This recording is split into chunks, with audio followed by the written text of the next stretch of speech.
زحروا أبي شمين كيوم نطم زفتروا أحفرهم سلام أكيد كابرهان زولعك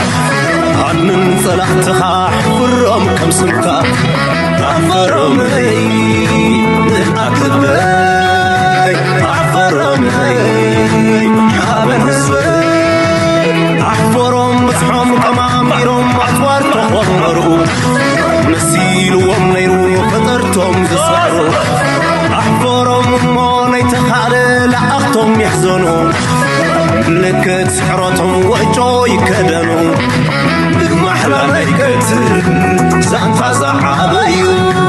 سلكي المفترات سيطان زساسيو عمس مغنتهم لغيتنا ماتوا زاقيهم شنيحا أخيلا سحاتا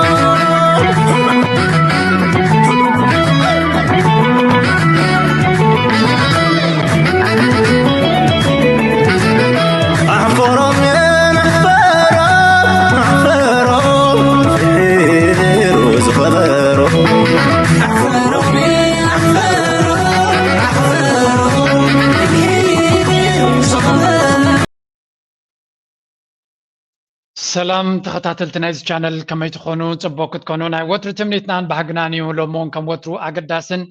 وانا وانت حستوتات حزنا لكم قريبنا لنا كسام موداتا نايز مدام سانا كتصون حدما بخبرنا عدمكم نايلو مارستي اديو اقداسن وانا وان قلطيف زكاير زلو كنتاتني نغنري اسلزي لايك قبرو شير قبرو ريتوخ من حسابكم نهبو معات ترعرع برعرع كنسمع كنفتنينا قلنا كل دما صبو زخونه مرداتا كلونا اقداس سلو زخونه كسام موداتا مسانا صنعو اسكا بزي نجمر. Once a forgotten corridor is now a flashpoint for global power struggles. Eritrea, long isolated, suddenly finds itself at the center of this storm. Its 1,000-kilometer coastline guards the southern gateway to the Suez Canal, making it a critical player in world trade. The ports of Massawa and Asab, near the Bab el-Mandeb Strait, have become strategic prizes. Great powers, Saudi Arabia, China, Russia, are all vying for influence, each seeing Eritrea as a key to their ambitions. Ethiopia, desperate for sea access, has escalated its rhetoric, accusing Eritrea of preparing for war. Eritrea's decisions now carry regional consequences, shifting from survival to dominance. كمزن ريو زلنا انتاي نتمتها لنا ابزي وانزي قيح بحري بفلاي دما بحرنا ايرترا قما قبنا ايرترا دارقا بزحات حيلتات حيلتات قليوم بغتها قليوم بتزاوري قليوم بحيلي قليوم بسلام قليوم بستفلالي معلا نيرترا زدليو نيرترا قما قم زدليو بس ايرترا شركنا زدليو حيلتات بفلاي دما ودب عسب ابزي وانزي بقلت ززاربولون بدحر مقارجا زهن دسلون زلو قداماي بوتا يقين زلو اتكونت هادما كاب زيرو سبقسا يكونن استراتيجيكاوي قدم ويون جيوبوليتيكال كومبيتيشن جيوبوليتيكاوي رسمن وددر نابرتع زخدلو مطنو استراتيجيكاويان بوتاتات محنقوتات محاز وسان نجر سلو زخونه نزي دما عبيت حيلتات كم دما ማእከሎት ሓይልታት ወይ ካ ሪጂናል ፓወርስ ይባሃሉ ከምኡውን ኣብቲ ከባቢ ዘሎ ኩሉ ሓይሊ ይጥምቶ ስለ ዘለት ኩነታት ዓቕሚ ዘለዎ ዘበለ በታ ዓቕሙ ዝተፈላለየ ነገር ገዲዩ ብሰላማዊ መንገዲ ብሽርክነት ብእንካን ሃባን ብምምይጥ ብቢዝነስ ተርምስ ክኸውን ከሎ ካልእ ድማ ብሕቡእ ኣጀንዳታት ዝተፈላለየ ድራማታት እናገበረ ክፍትን እዩ ከምዚ ትሪእዎ ዘለኹም ኤርትራ እዞም ኩሎም ንሪኦም ዘለና ሓይልታት ቀጥታ ይኹም ተዘዋዋሪ ምስ ኤርትራ ዝኾነ ሽርክነት ክገብሩ ኢንተረስት ከም ዘለዎም ንርኢ ኣለና እዚ استوعيل كاميرا ايزدليو ابزوان زدما ايرترا نتزلوا صلوا نتزلوا استراتيجيكاو بوتا تدقيما ربحا كتعزلو تخل مدرخ ونيو كل نجر بعلوتات راي كنري كونان بعلو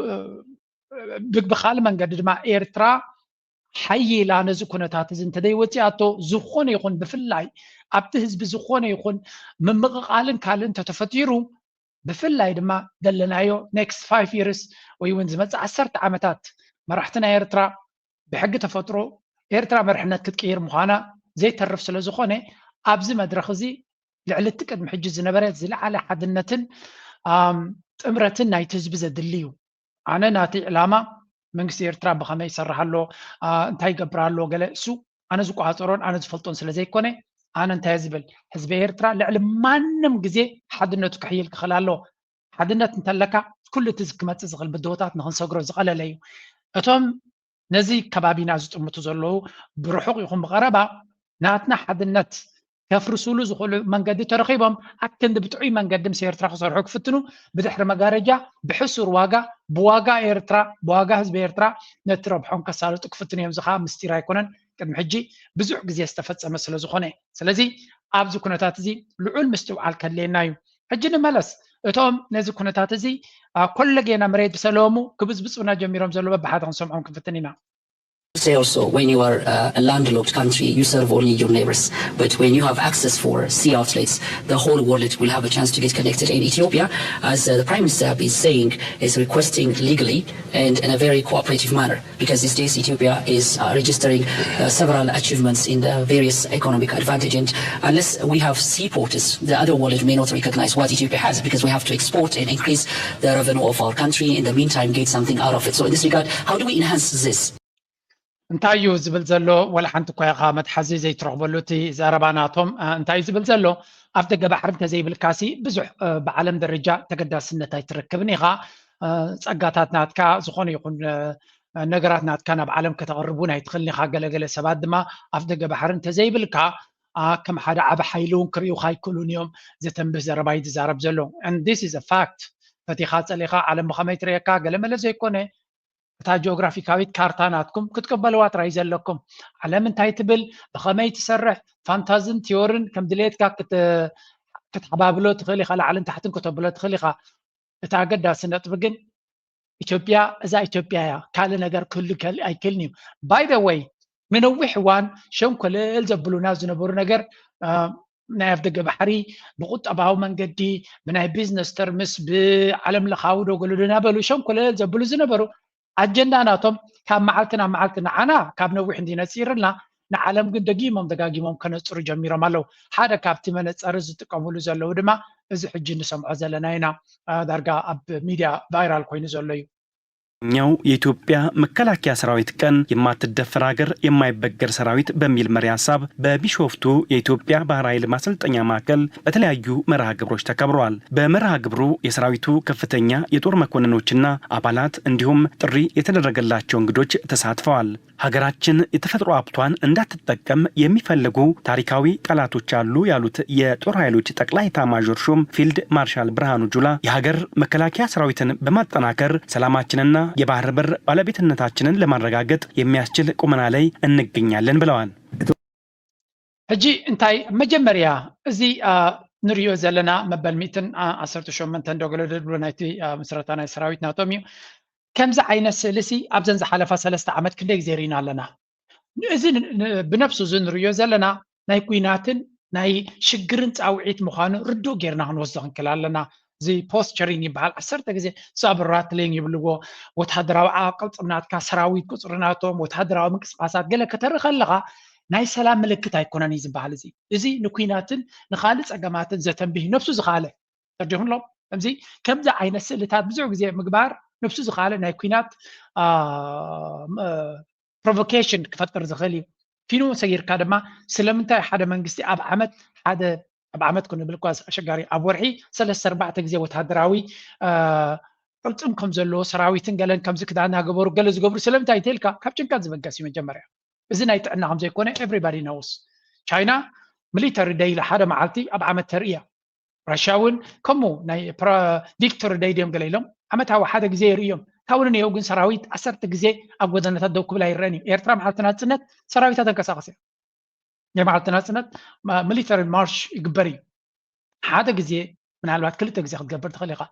زوم سبعة زياتهم كان أبسومن كن يجزء يجبر له نفسه زيجي نفسه بقعدي أنت عينت state of mind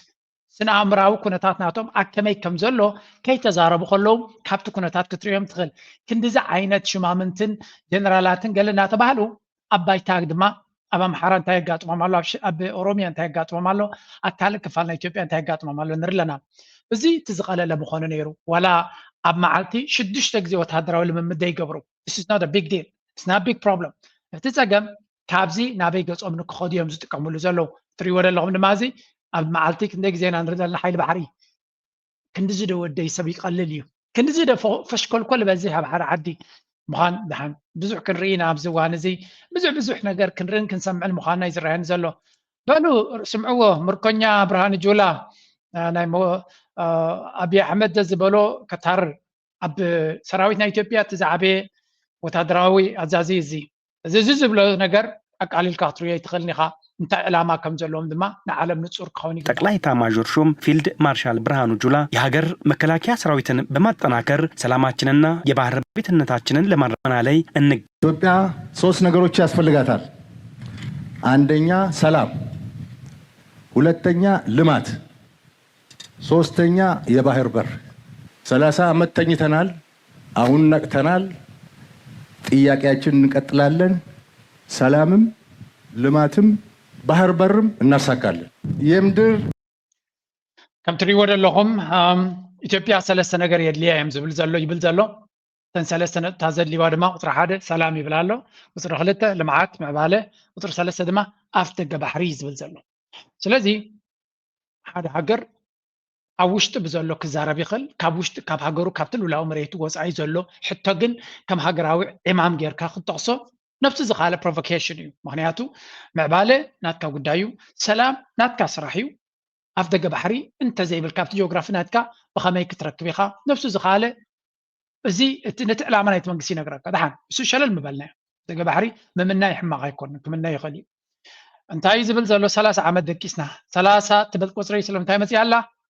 سلازي كله اجندا ناي بحر زبحال أفدق بحر كو خدلي يقول يوم زولاكا لو كندي متحلل شبالو بمزحنا كون فلطينا تشتارا 30 عام دقيسنا معناتها 30 تبحال قصر خطوص خلانا بيرترا قص مخانا نصوري ስለዚ ንበኤርትራ ዘነፀረ ኩነታት ምዃኑ ክንርዳእ ክንክእል ኣለና። ምናልባት እዚ ኩነታት እዚ ብክልተ ሰለስተ መንገዲ ክረአ ዝኽእል እዩ። ስለዚ 30 ዓመት ደቂስና ሕጂ ናብቲ ኣብ ጉዳይ ናይ ኣፍደገ ባሕሪ ተኻልእ ክንገብሮ ኢና፣ ሰላም ዶ ምዕባለ ዶ ገለ ብላሎ ኣብ ደገ ባሕሪ ድማ ከነምልሶ ኢና እዩ ዝብል ዘሎ። ከነምልሶ ትብል ቃልካ ገዳሲት እያ። ከነምልሶ ኢና ማለት ናይ ኤርትራ ምዃኑ ድማ ንፁር እዩ ዝብል። ምክንያቱ ንኤርትራ ጎቢጦም ሒዞም ከለዉ ኣብ ደገ ባሕሪ ነይርዎም። ስለዚ ኣጋይም ንፁር ዝኾነ ፕሮቮኬሽን ወይ እውን ንፁር ዝኾነ ቅስቀሳ ናይ ኩናት ተሓዲድ ናይ ኩናት ፕሮቮኬሽን ወይ ከዓ ምልዓል ናይ ኩናት እዮም ዝገብሩ ዘለዉ። እዚ ከዓ መጀመሪኦም ኣይኮኑን፣ ነዊሕ ቀፂሎም እዮም። ከምዚኣ ዝብል ዘሎ በቲ ድማ ዓፋር ዘሰልጥነልካ ዘሎ ተገምቲላ ብዩኤን ኤርትራ ልኡላውነተይ ትገሳላ፣ ኣብ ውሽጣዊ ፖለቲካ ናተይ ኢዳ ትእቱላ፣ ወራር ክትእውጀለይ ትሓስባላ ክብለካ ከሎሲ ኣሚን ከመይ ኤርትራዋ ዚኻ እንዲኻ ትሓዝን። ምክንያቱ እቲ ዓለም ነዚ እናረኣየ እናሰምዐ ካብዚ ንሱ ዝዛረበሉ ዘሎ ክንደይ ኪሎ ሜትራት ርሒቁ ሕብረት ኣፍሪካ ኣሎ። they don't care ወላ ሓንቲ ክብሉ ይደልዩን እዮም። ስለዚ ንሕና ኤርትራውያን ብጀካ ኣምላኽ ማንም ኣብ ጎንና ከምዘየለ ካብ ታሪክ ምፍላጥ የድሊ። እዚኦም እቲ ፖለቲካ ዝበሃል እዚ ማሕበረሰብ ዓለም ዝበሃል ኩሉ ኣብ መወዳእታ ከምዚኣ ትርእይዎ እዮም። ኢትዮጵያ ኩላታ ንኩናት ከተበግስ ትኽእል ነገር እናገበሩ ከለዉ ግደፍ ዝብሎ ሰብ አይትርን ይኻ። የአየር የሳይበር የባህር ኃይሎቻችንን ዝግጁነታችንን እያሳደግን እየዘመኑ በመሄድ የእድገት ጉዟችንን ለማደናቀፍ ከውጭና ከውስጥ የሚደረጉ ሙከራዎችን እንደሚያከሽፉና የሴራ መረባቸው እንደሚበጣጥሱት ለህዝባችን ማረጋገጥ እንፈልጋለን። جيتي تحديد قصال انديو نحددك منبر اكل نايتي استراتيجي ناتومي بخومي خا قصل زلا كانت حزب كتبرت خوين كتقنات صنيلنا نرينا سلمتا كم عينت اندران ጫውጫውታ ናትዮም ከም ዘለው እንታይ ዝብል ዘሎ ወታደራዊ ቅልጽምናቶም ብኩሉ ድልውነት ከም ዘሎ ብባሕሪ ዝመጽእ ጸላኢ እንተሎ ማለት እዩ። ባሕሪ ዘይብልካ ጸላኢ ቤንጌሪ ክመጸካ ኦኬ whatever ከምኡ ብሳይበር ብኢንተርኔት ወይ ብቴክኖሎጂ ዝመፀና ጸላኢ ብመሬት ዝመፀና 60 ኪሎ ሜትር ርሒቁ ፋኖ ዝذክሮ ዘሎ ሰራዊት ብመሬት ንዝመፀና ጸላኢ ብኩሉ ንዝመፀና ንኽንከላኸል ጸላእትና ብካልእ መንገድታት ዝተፈላለየ መንገዲ ክፍትንዎ ዝኽእሉ ከፍሽል ዝኽእል ዓቕሚ ከም ዘሎ ንህዝቢ ከነብስር ክነግር ኩርዓት ይስምዓና ገለ ዝብል ዘሎ ማለት 10 ግዜ ካብ ምዝራብ ነቲ ትዛረቦ ዘለካ ምግባር ዘይመቐለለም ክትብል ትኽእል ኢኻ። ግን hey this is Potemkin part ኮይሎም እዮም ኤርትራ ሓድሽ ኣጠሚቖም እዮም ፖተምኪን ፓርቲ ነታ ፕሮስፐሪቲ ፓርቲ ፖተምኪን ፓርቲ ኢሎማ ባይ ደ ወይ ስኮላርስ ናይ ሶማል ከምኡ ናይ ኢትዮጵያውያን ብዙሕ ብዛዕባ እዚኣ ኣቶ ሚኒስተር ሓበሬታ ሃገር ኤርትራ ኣቶ የማነ ገብረ መስቀል ዝሃቦም ሽም ፖተምኪን ማለት ድማ ንዘየለ ነገር ከም ዘሎ ጌርካ ክትእምን ምፍታን ማለት እዩ ንኣብነት ነቲ ንጉስ ኣብ ዘይንቀሳቀሰሉ ቦታ ሓደ ግዜ ናብቲ ቦታ ክመፅእ ከሎ ሓደ ዓብይ ስእልታት ጌርካ በለጭልጭ ዝብል ጌርካ ጎደና ማዕሪካ ሰብ እናጣቅዑ ከም ዝሕጎሱን ምዕባለ ከም ዘለውን ገይሮም ቲያትር ከም ዝገብሩ ትገብሮም ፌስቲቫል ትገብረሉ ማለት እዩ ሽዑ እቲ ብዝሓልፍ ሓመሓዳሪ ኩሉ ፅቡቅ ኣሎ ይብል ድሕሪ ድማ ፈሓቢልካ ናብቲ ካልኣይ ከተማ ዝኸዱ ድማ ሒዝካያ ትኸይድ ከምኡ ዓይነት ብከምኡ ብምጥባርን ብምትላልን መንግስቲ ዝመርሕ ዘሎ ሃገር ዝመርሕ ዘሎ ስርዓት ምባል እዮም ገሊፆሞ ኣጋይን እቲ ኩነታት ግን ከምዚ ንሪኦ ዘለና ኩነታት ውሽጣዊ ፀገምካ ክትፈትሕ ዘይከኣልካ መፂኻ ክንዲ ምህዳድ ከም ንቡር ተወሲዱ ዘሎ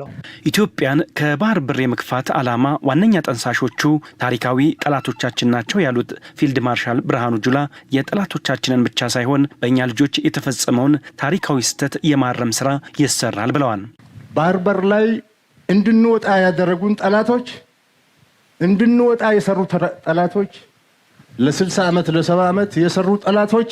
አሁንም ስራቸውን ቀጥለዋል። ከባህር በር እንድንወጣ ያደረጉን እነሱ ናቸው። እኛ ተሳስተን ተባብረን ሊሆን ይችላል። ከም ትሪእዎ ዘለኹም ኣገይን ተመሳሳሊ ዘረባይና ንሰምዕ ዘለና ካብ ባሕሪ ከም ንንፀል ዝገበሩና ካብ ኣብ ደገ ባሕሪ ንክንወፅእ ዝገደዱና ሓይልታት ሕጂ እውን ንሳቶም እዮም ነቲ ድሌታትናን መደባትናን ዝዕንቅፁን ዝከላኸሉናን ፀገም ዝፈጥሩላን ዘለዉ ዝብል ዘሎ ንግብፂ ማለት እዩ ብኢዳ ኣዙር ግብፂ እያ ከም ትገብር ዘላ ኤርትራ ናፅነታ ንክትረክብ ድማ ናይ ግብፂ ድራማ ናይ ግብፂ ኣጀንዳ እዩ ነይሩ ግብፂ እያ ከምኡ ጌራ ዝብል ፕሮፓጋንዳ እዮም ዝጥቀሙ ዘለው እቲ ቃልሲ ናይ ህዝቢ ኤርትራ ግብፂ ሃንዲሳ ዝገበረቶ ምዃኑ ከምኡ እዮም ዝገብሩ ስለምንታይ ከኸም ይብሉ ምፍላጥ የድሊ እንታይ እቲ ምክንያት ነዛ ዓይነት ኤክስኪውዝ ነዛ ዓይነት ስትራቴጂ ዝጥቀሙ ዘለው ንቃልሲ ህዝቢ ኤርትራ ንምቁንፃብ ምክንያቱ ኣብቲ ሚድያታት ናቶም ተሪኽሞም እንታይ ይገብሩ ኣለው ኤርትራ ናፅነት ከም ዘይጠቐማ ህዝቢ ኤርትራ ብናፅነቱ ከም ዘይረብሐ ድሕሪ ናፅነት ኤርትራ ፈፂማ ንቅድሚት ክትከይድ ከም ዘይከኣለት ስለዚ ልክዕ ከምቲ ኣብ 48 49 ወላ ካብ 45 ጀሚርካ ክሳብ 52 ፌደሬሽን ዝካየድ ናይ እንግሊዝ ስርዓት ኣብ ኤርትራ ክገብሮ ዝፈተን እንተሎ ህዝቢ ኤርትራ ናፃ ኮይኑ ነፍሱ ከም ማሓደር ዝኽእል ህዝቢ ከም ዘይኮነ ንዓለም ፕሩፍ ክገብር ይፅዒሩ ኩሉ እቲ ስራሕ ናይቲ ብሪጣንያ ዝገብሮ ዝነበረ መግዛት ናይ ብሪጣንያ መጀመርያ ብሪጣንያ ናብ ኤርትራ ክመፅእ ከሎ ንህዝቢ ኤርትራ ንጥልያን ንኸውፅእ እንድሕር ሓጊዝኩም ናፅነትኩም ክበክም ኢሉ ብሰማይ ብነፈርቲ እናኸደ ወረቃቅቲ እናነፅሐ ንህዝቢ ኤርትራ ብኸመይ ኣታሊልዎ ህዝቢ ኤርትራ ድማ ንጥልያን ከም ዝወድቕ ዝገበረ ህዝቢ ኤርትራ ብዓብዩ ሰራዊት ናቱ ናይ ጥልያን ዓስከር ኤርትራውያን እዮም ነይሮም ኤርትራውያን ምውጋእ ስለዝኣበዩ ጥልያን ክወድቕ ክኢሉ እምበር እንግሊዝ ሓይሊ ስለ ዝነበሮ ኣይኮነን ስዒርዎም እዚ ዛዕባ ታሪክ ዝተደሊኹም ኣብታ መፅሓፍ ናይ ኣለም ሰገድ ተስፋይ ኬትኩም ክትርእይዎ ትኽእሉ ኢኹም ስለዚ እቲ ድራማ እዚ ሰይጣናዊ ብሪጣንያ ዝገበሮ ካብ ኣርባዕታት ክሳብ መወዳት 52 ህዝቢ ኤርትራ ከም ሃገር ክኸውን ኣይክእልን እዩ ነዚ ንምርግጋፅ ድማ ኩሉ ዓይነት ድራማታት ዝገብር ዝነበረ እዚ ድማ እንታይ ዝብል ዘሎ ሕጂ ካብኡ ወሲዱ ህዝቢ ኤርትራ ተቃሊሱ ናፅነቱ ዝረኸበ ጌጋ እዩ ነይሩ ካልኦት ስለ ዝሓገዝዎ ካልኦት ስለ ዘታለሉን ንሕና ክንወፅእ ስለ ዝገበሩና እዩ እምበር ህዝቢ ኤርትራ ዓቕሚ ሃልይዎ ኣይኮነን ገይርዎ ወሲኹ ድማ ህዝቢ ኤርትራ ናፃ ኮይኑ ሃገሩ ከመሓድር እውን ኣይከኣለን ምክንያቱ እቲ ናፅነት ነቲ ህዝቢ ኣየርብሖን ዝብል ሰፊሕ ዝኾነ ፕሮፓጋንዳ እዮም ዝገብሩ ዘለዉ እንድሕር ትሪእዎ ኣለኹም ቪድዮታት እናገበሩ ኣስመራ ከመይ ነይራ ብፍላይ በዓል ትዊተር ኣብ ካልእ እኳ ከይትሪእዎ ትኽእሉ ሜይቢ ኣብ ትዊተር ግን ቀፃሊ እዮም ከምኡ ፖስት ዝገብሩ ኣብ ሰብዓታት ከመይ ነይራ ኣስመራ ሎሚ ከመይ የላ መናብሮ ከመይ ነይሩ ዝብል ቪድዮታት መን ዝሃቦም ኢኸ እዛ ደንበ ዕነ ትበሃል ንሳቶም እዮም ዝብዎ ትስእሊ ቪድዮታት ኤርትራውያን እዮም ዝብዎም ክገርመኩም ኤርትራውያን ተቃወምቲ ዝበሃሉ ንሳቶም እዮም ዝብዎም ካብኦም ዝመፀ እዩ በር ኢትዮጵያን ክሳዕ ክንዲ ውሽጣዊ ናይ ኤርትራ ስለ ዝፈልጡ ይኮኑ ብሓፈሻ እዚ ንሪኦ ዘለና ነገር ነዊሕ ኢድ ዘለዎ ነዊሕ ሰረት ዘለዎ ንኤርትራ ተራ ናይ ኣብ ደገ ባሕሪ ሕቶ ዘይኮነ ልክዕ ከምቲ ዝሓለፍዎ ናፅነት ናይ ኤርትራ ምክሓት እንተተኻይሉ ድማ ንኤርትራ ንምጥርናፍ ዝግበር ዘሎ እዩ ኣብዚያ ሕጂ ድማ ፅቡቅ ገይረ ከብረሃልኩም ነፍሰ ከፍ ኤርትራዊ ክበርሃሉ ዘሎ ንኤርትራ ከም ብሓድሽ ክገዝእዋ እንድሕሪ ይደልዩ ኣለዉ ኮይኖም ኤርትራ ይኮኑ ክገዝኡ ዝፍትኑ ዘለዎ ኣብይ ኣሕመድ ኣብ ገለ ኣኼባ ዝበልዎ እዩ ሃይለ ስላሰን ደርግን ትዛዕበየ ጌጋ ዝገበሩ ወላ እውን መለስ ማለት እዩ ንህዝቢ ኤርትራ ከፅነትዎ ብዘይ ምኽኣሎም ጥራይ እዩ ዝብል ኢሎም ስለዚ ንሱ ናብኡ እንድሕር ናብ ኤርትራ ዓቕሚ እንተረኺቡ ከይዱ መሬት ወይ ከዓ ኣብ ደገ ባሕሪ ይኮነን ክወስድ ህዝቢ ኤርትራ ጥር ዝብል ሰብ ከምዘይህሉ ገይሩ ከጥፋ እዩ ዝደሊ ስለዚ እዚ ድማ ንፁር ክኾነካ ይደሊ እቲ ከም ኤርትራዊ ኮንካ ብፍላይ ምስ ኣብይ ኣሕመድን ምስ ናቱ ምስ በዓል ፃድቃንን ፈሽኮልኮል ዝብሉ ዘለዉ ሰባት ገለገለ ብዘይ ምርዳእ ወይ ውነት ክበድ ነቲ ነገራት ዓሚቕ ካብ ዘይ ምፍላጥ እዩ ኣብይ ኣሕመድ ኣብ ልዕሊ ህዝቢ እንታይ ይገብር ኣሎ እንድሕር ኢኻ ኣብ ልዕሊ ኤርትራ 100 እጥፍ ናቱ ክገብር ዝኽእል እዚ ኣብ ልዕሊ ህዝቢ ኣብ ኣምሓራ ኣብ ትግራይ ኩሉ ዝገብሮ ዘሎ ኣብ ኦሮምያ ዝገብሮ ዘሎ እንተሪኢኻ 100 እጥፍ ናቱ ኣብ ልዕሊ ኤርትራ ክገብር ከም ዝኽእል ምግንዛብ ከቢድ ኣይመስለንን ስለዚ ኩሉ እዚ ኩነታት እዚ ኣስተውዒልካ ክረአ ዘለዎ እዩ እዞም ሰባት እዚኣቶም ካብ ርእስና ክወርዱ ይደልዩን እዮም እቲ ፅቡቕ ነገር ግን the good thing is ኣብይ ኣሕመድ ይኹን ብርሃኑ ጁላ ነዚ ዝብልዎ ዘለዉ ክገብርዎ ዓቕሚ እንተዝህልዎም ክሳብ ሎሚ ደፀባ ኣይነበሮምን ክሳብ ሎሚ ዝፅበዩ ዘለዉ because they cannot do it ክገብርዎ ዓቕሚ ስለ ዘይብሎም ሕጂ ድማ እቲ ረስኒ ዝውስኽ ዘሎ እዚ ረስኒ እናበርትዐ ዝኸይድ ዘሎ ዓቕሚ ስለ ዝተረኽበ ወይ እውን ካልእ ስለ ዝኾነ ኣይኮነን ታይዳ እቲ ፀቕጢ እናዓበየ ይኸይድ ስለ ዘሎ ሓደ ካብቲ ፀቕጢ ንዓታቶም ዝመፅኦም ዘሎ ድማ ብቁጠባ ዝመፅእ ዘሎ ፀቕጢ እዩ ቁጠባ ናይ ኢትዮጵያ ካብ ግዜ ናብ ግዜ ብቅልጡፍ የንቆልቁል ስለ ዘሎ they really need to have some sort of ገለ መፍትሒ ክደልዩ ክኽእሉሎም እቲ መፍትሒ ድማ ብቐሊሉ ክርከብ ኣይኮነን ምናልባት ኣብዚ እዋን እዚ ምስ ኣሜሪካን ምስ ኤውሮጳን ከዓ ደሰማምዕ ነገራት ብዙሕ የጋጥሞም ኣሎ እዚ ንስማ ሕጂ Convert Chinese loans to yuan, a strategic move in global finance. Ethiopia has entered a new phase in its financial diplomacy, one that could reshape not only its debt management strategy but also its position in the emerging global economic order. According to a South China Morning Post report, Ethiopia has formally opened negotiations with Chinese lenders, including the Export-Import Bank of China and the People's Bank of China, to convert a portion of its $5.38 billion in Chinese loans from US dollars into Chinese yuan. አብይ አህመድ አገሪቱን እያስያዘ ያገኘውን ሀብት የራሱን ሳይወለዱ የመከኑ ቅዠቶች ለመተርጎም እየከሰከሰው ይገኛል። ይሄ ገንዘብ የመጣበት መንገድ ጤናማ ሆኖ ቢሆን ኖሮና ተገቢ ቅደም ተከተል የሚያውቅ ሰው አገሪቱን የሚያስተዳድራት ቢሆን ኖሮ ለብዙ የዜጎችን ሕጂ እንታይ ኢና ንርኢ ዘለና ኣብዚ ክልተ ሰለስተ ነገር ክንክል ኣለና ሓደ ካብቲ ንዓቢ ክበት ፈጢሩሉ ዘሎ ጉዳይ ናይ ቁጠባ እዩ እቲ ጉዳይ ናይ ቁጠባ ድማ ነቲ ሽግር ዘለዎ ካብኡ ንክወፅእ ክብል ዝወስዶ ዘሎ ምርጫታት ድማ ሓደ ካብቲ ዓብ ፀገም ክፈጥረሉ ዝኽእል ምዃኑ ዝንገር ዘሎ እዩ ሓደ ካብኡ ዕዳ ናይ ቻይና ብዶላር ዝነበረ ናብ ዩዋን ቀይሩልና ይብሎም ኣሎ እዚ ዘረባ እዚ ሜይቢ ንዓቢ ክጠቕመ ይኽእል ይኸውን እዩ ንኣሜሪካ ግን ሓደ ዓቢ ቀይሕ መስመር እዩ ካብ ዶላር ሪዘርቭ ካረንሲ ኣሊኻ ናብ ቻይና ገፅካ ምኻድ ብቐሊሉ ክረአ ዝኽእል ኣይኮነ ኣብ ዘበነ ዶናልድ ትራምፕ ሜክ ኣሜሪካ ግሬት ማጋ ኣብ ዝብለሉ ዘሎ ነቲ ናይ ኣሜሪካ ዶላር ካብቲ ዘለዎ ናይ ዓለምና ሪዘርቭ ካረንሲ ንክወድቕ ክትገብሮ ትኽእል እንታይ እዩ ናብ ዶላር ገዲፍካ ናብ ቻይና ምኻድ ማለት እዩ ከም ኢትዮጵያ ዝኣመሰለ ብባንኪ ዓለም ብኣይኤምኤፍ ብኢትዮጵያን ብኣሜሪካን ኤውሮጳን ዝድጎም እዚ ስጉምቲ ዝክወስድ ከሎ ሸለል ክብልዎ ከም ዘይኮኑ ርግፀኛ ኮይና ክንሪኦ ንኽእል ስለዚ ኣብ ዝገብሮ ዘሎ ምርጫ ባሕንጎ ኣብዚ ቀረባ ግዜ ናብ ሓደጋ ክወስዶ ዝኽእል እዩ ብኣሜሪካ ድማ መመሊሱ ኣብ ሕማቕ ዓይኒ ንክወድቕ ዝገብሮ እዩ ስለምንታይ ይገብር ኣሎ ዓቕሊ ፅበት ዝፈጥሮ ዘሎ እዩ ካልእ ኣቢ ነቲ ኩነታት ነቲ ዘሎ ናይ ቁጠባ ንከረጋግእ ክብል ነቲ ሃገር ኣብ ዝተፈላለየ ኩነታት ይሸጣ ከም ዘሎ እዮም ዝነግሩ ኣይኤምኤፍ መመሊሶም ምናልባት ኣብዚ ሓንቲ ኣርቲክል ነይራትን ንክወስኸልኩም እየ ኣይኤምኤፍ ኣብዚ ቀረባ ዝበልዎ እዩ let's go back ኣብዚ ከሪአኩም ፀናኩም IMF መጠንቀቕታ ሂቦም ኣለዎ እቲ መጠንቀቕታ ድማ ካብ ዜሮ ተበገሰ ኣይኮነን እቲ ኩነታት ይዕዘብዎ ስለ ዘለው ይርይዎ ስለ ዘለው በዚ ዝኸደ ዘሎ እታ ሃገር መሊሶም ሕጂ እውን ድጎማ ገይሮም ከትሕንዎ እንተኮይኖም ናቶም ኮንዲሽንስ ክሕሉ ክኽእል ኣለዎ Let me find that an IMF report ነይራትን Term goal, the internationalization of the yuan. ሕጂ እዚ ትሪእዎ ዘለኹም IMF ኣብ ዝቐረባ ድማ ኢትዮጵያ ካብ IMF ነቲ ዘለዋ ዕዳ መዋፅኦ ንክትረክብ ምስ IMF ይኹን ወርልድ ባንክ ብዙሕ ርክብ ከተካይድ ቀኒያ IMF ድማ እንታይ ኢሎሞም ሓላፊት ናይቲ IMF urges Ethiopia to deepen private sector participation to unlock full economic potential ስለዚ ኢትዮጵያ ብዙሕ ለውጢ ክትገብር ክትክእል ኣለዋ እቲ ቁጠባ ክረጋጋእ እንድሕር ኮይኑ ናይ ግድን እቲ ፕራይቬት ሴክተር ማለት ድማ ፕራይቬት ኢንቨስተርስ ሞር ዕድል ክትብዎም ኣለኩም ዘለኩም ሪስትሪክሽንስ ኩሉ ክፈትዎ ባንኪንግ ሴክተር ክኽፈት ኣሎ ሄልዝ ኬር ሴክተር ክኽፈት ኣሎ ሕርሻ መሬት ኩሉ ክኽፈት ኣሎ ሪል ስቴት ክኽፈት ኣሎ ፕራይቬት ሴክተር ኢንቨስተርስ መፅኦም ከም ድሌቶም ክገብሩ ክኽእሉ ኣለዎም እዚ ኩሉ ዝበሃል ዘሎ ንኢትዮጵያውያን ከም ፅቡቕ ጌርና ክንወስዶ ንኽእል ኢና ፕራይቬት ሴክተር ክኽፈት ኣሎ ማለት ሕማቕ ኣይኮነን ቃል በቃሉ ሕማቕ ማለት ኣይኮነን እቲ ፀገም ኢትዮጵያ ኣብ ዲቕ ዝበለ ሽግር እንድያ ዘላ ሕጂ ኣብ ከምዚ ሽግር ዝመፁ ኢንቨስተርስ እንታይ እዮም ዝገብሩ ኩሉ ግዜ ነቲ IMF ወርልድ ባንክ ንምንታይ እዮም ዝጥቀምሉ ነቲ መንግስቲ ኣብ ዝገደደ ሽግር ምስ ወደቐ እቶም ሰብ ገንዘብ እቶም ካፒታሊስትስ ማለት እዩ መጽዮም በሚት ክሽየጥ ዝግባእ ብዲስካውንት ኣብ ኢንቨስትመንት ማለት እዩ ጸገም ናይ ሽግር ምሰጋጠመ ከንታይ ክትገብር ብሕሱር ኢኻ ትሸጦ ንብረት ናትካ ሽግር ስለ ዘለካ ኣብን ኢትዮጵያ ድማ ከም ኩነታት ወሪዶም ስለ ዘለዉ ኣካል ግዜ ብዙሕ ክኽፈሎ ዝግባእ ብሕሱር ክረኽቦ እዮም ገንዘብ ስለ ዘለዎም ሰብ ንሳቶም ድማ ከይከስሩ ድማ ኮላትራል ኣለዎ እንድሕሪ ነዚ ኢንቨስትመንት ናትና ክመልስ ዘይክኢሉ መንግስቲ ኢትዮጵያ ወይ ገለ ጋራንቲ ክበና ኣሎ በናይ መንገዲ ብመሬት ዲ ጋራንቲ ክቦም ብማዕድን ናይቲ ሃገር ዲ ጋራንቲ ክቦም ብኤርላይንስ ዲ ጋራንቲ ክቦም ስለዚ እቶም ሕጂ ድመፁ ሪስክ ዘለዎም ሰባት ኣይኮኑ ዝፈልጡ እዮም ከመይ ገይሮም ነቲ ሃገር ወላ ኣብ ምስ ወደቐ ኢንቨስትመንት ናቶም ክወድቕ ከም ዘይክእል ጋራንቲ ዘለዎ መንገዲ ዝሕዙ ኢንቨስተርስ እዮም ድመፁ ተራ ሰብ ኣይኮነን እምበር ተራ ኢትዮጵያዊ ዳ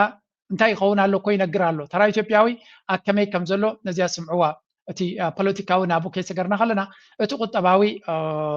አንዛ ናይቲ ህዝቢ ብፍላይ ድማ ኣብቶም መንእሰያት ዘሎ ኩነታት ኣብዚ ስምዕዋ ከነተሓዞ ምንታይ አስፈራራት እውነትም ኢትዮጵያ ሀገራችን ናት ወይስ ተሰደን መተን ነው? ይሄ የሁሉም ወጣት እውነት ለመናገር ጥያቄ ነው። ባቀው መልስልህ ነበረ። እውነት ለመናገር በጣም ብዙ ኮሜንቶች በውስጥ ራሱ በጣም ብዙ እዛ ጓል የትሕና ኣብዚ ቀረባ ክትሰርውን ከም ትኽእል ገምጋም ኣለንና ፍርህት ያውን ትዛረብ ዘላ ኣብዚ ቀረባ ምስ ተዛረበት ኣብ ኢትዮጵያ ትካላተይ ብምዕፃወይ ኣዝየ ሕጉስቲ እየ ምክንያቱ ልዕሊ ዓቕመይ ኮይኑኒ ነይሩ ኢላ ምስ ተዛረበት ኣብ ሓደ ኣብ ኮሜንት እንታይ ኢልዋ እዛ ኢትዮጵያ ትበሃል ናትና ሃገር ድያ ወይስ ተሰዲድና ኢና ኣብዚ ንቕመጥ ዘለና ኢሉ ሓቲትዋሲ መልሲ ክበካ እውን ኣይክልኒ እያ ትብሎ ዘላ እቲ ናታ ምረት ግን ኖርማል ደሓን ዝኾነ ሂወት ዘለዋ ጓል እያ ሰሪሓ ክልተ ትካል ትውንን ዝነበረት እያ ክልቲአን ዓፅያተን ስለምንታይ ዓፅያተን ክትዛረብ ከላ እንታይ ኣጋጢምዋ ስምዑ እቲ ዘሎ ኩነታት ገለገለ ሰብ ኣሎ ኣብ ኢትዮጵያ ቢዝነስ ክገብር ኢሉ ዝሓስብ ንኢትዮጵያውያን ዘጋጥሞም ዘሎ እንተሰማዕካ ድማ ገመድ ይሻለኛል ማላታይን ይሻለኛል ወይ ዘራ ይሻለኛል ምናምን እያለ ማለት እያማረጠ ነው ያለው ምክንያቱም መስራት ስላልቻለ አሁን የኛ ጥያቄ እውነት ለመናገር አላቅም በዚህ ልክ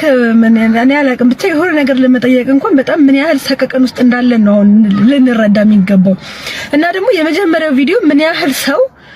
ችግሩን እንዳወጣለት ማለት ችግሩን እንዳወራ ፖስት ያደረኩት ግን ዝም ይሆን ሃይ ባይሆን የመጣው ግብር 2018 ያንን ቤት ሳልዘጋ በስርዓት መቀጠል ይችል ነበር ግን ደግሞ አልቻልኩም በቃ በምን ምክንያት በግብሩ ምክንያት ሁለተኛ ነገር ደግሞ ምንድነው ሰው ግንዛቤ የለውም አሁን ለምሳሌ ገቢዎች ስንሄድ ምን ይዘን ምን አድርገን ምን አስተካክለን አመቱን ሙሉ ምን ማድረግ እንዳለብን ራሱ አናቅም ለምን ስለ ገቢ ማለት ስለ ግብር ስለ ታክስ ህዝቡ ምንም አይነት ዕውቀት የለው መንግስት ደግሞ በቻለው አቅም መጀመሪያ ሲስተም ውስጥ ከማስገባት በፊት ማድረግ ያለበት ነገር ምንድነው ለሰው ግንዛቤ መስጠት ነው እንታይም ዝብሉ ዘለው IMF ገንዘብ ስለዝሃብወና አቢ በዛ ፍንጫኻ ካብቲ ህዝቢ ብግብሪ ጌርካ ውለደን ስለዝበልዎ ከምዛ ትሪዋ ዘለኹም ሓንቲ ዘይፈለጥና ድቦላ ለዓቕምና ታክስ ስለዝመፀና ንዑ ክንከፍል ስለዘይንኽእል ዘለና እታ ምርጫ ትካል ምዕፃው ጥራያ ትካልና ዓፂና እንተደይ የለ ድማ ትካል እንተደይ ዓፂኻ ኣብ ብልሽውና ጥራይኻ ክታቱ ዘለካ በቲ ጌርካ ነትብልዕካ በቲ ገለ ጌርካ ንዝተወሰነ ግዜ ክትቅፅል ክትክእል ኣለካ ኣሚን እዚ ዘረባ እዚ ከምዚ ዝተጋነነ እዩ ዝመስሎም ብዙሕ ሰብ እናበኸየ ዝብሎ ዘሎ ብዙ ቪድዮታት ረኺበ ኣለኹ if you understand them ነቲ ሰብ ክሰምዖም ተኽኢሉ ነዚኦም ክሰምዕ እንድሕር ክኢልካ ሃገር ተስፋ ክህልዋ ይኽእል ግን ጀነራሊ ንዓታቶም ክግደስ ዝኽእል ሰብ ዘሎ ይመስለኒ ኣብዚ እዋን እዚ መንግስቲ ኣብ ካልእ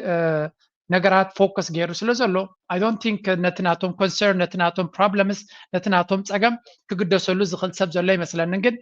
ከምዚ ናይ እዚያ ጓል ዘረባ መረረ ሽግር ገጢሞም ከም ዘሎ መዋፅኦ ሲኖምሉ ስለዚ ከም ዘለው እቲ ፀገም ብየማንን ፀጋምን ንሰምዖ ዘለና ኩነታት እዩ ኢትዮጵያ ውስጥ እየተካሄደ ያለው እኔ በጣም ነው የሚገርመኝ እኔ አንዳንዴ አረ በእግዚአብሔር አረ ይትዲን እንኑር እንዴ ማን ነው እስኪ እንደኔ የቸገረው ካለ እንደዚህ ግራ የገባው በመድኃኒዓለም ኢትዮጵያ ውስጥ ምንድነው የሚደረገው እንዴ እኛ በቃ መኖር አልቻልንም እግዚአብሔር ምስክሬ ነው ተምሮ ስራ ፈጣሪ እንጂ ስራ ፈላጊ የለም ይላል እንዴት ስራ ፈጥረን ስንሰራ ኬትም ብለን ጥረን ተጣጥረን ግረን የሆነች ነገር እንከፍታለን በቃ እሷንም ያሽጓታል እኛም ለምሳሌ እኔ ካሳንቺስ ነበር ካሳንቺስ ልማት ደግፌ በልማት ተነሳው ሱቄ ፈረሰች ከዛ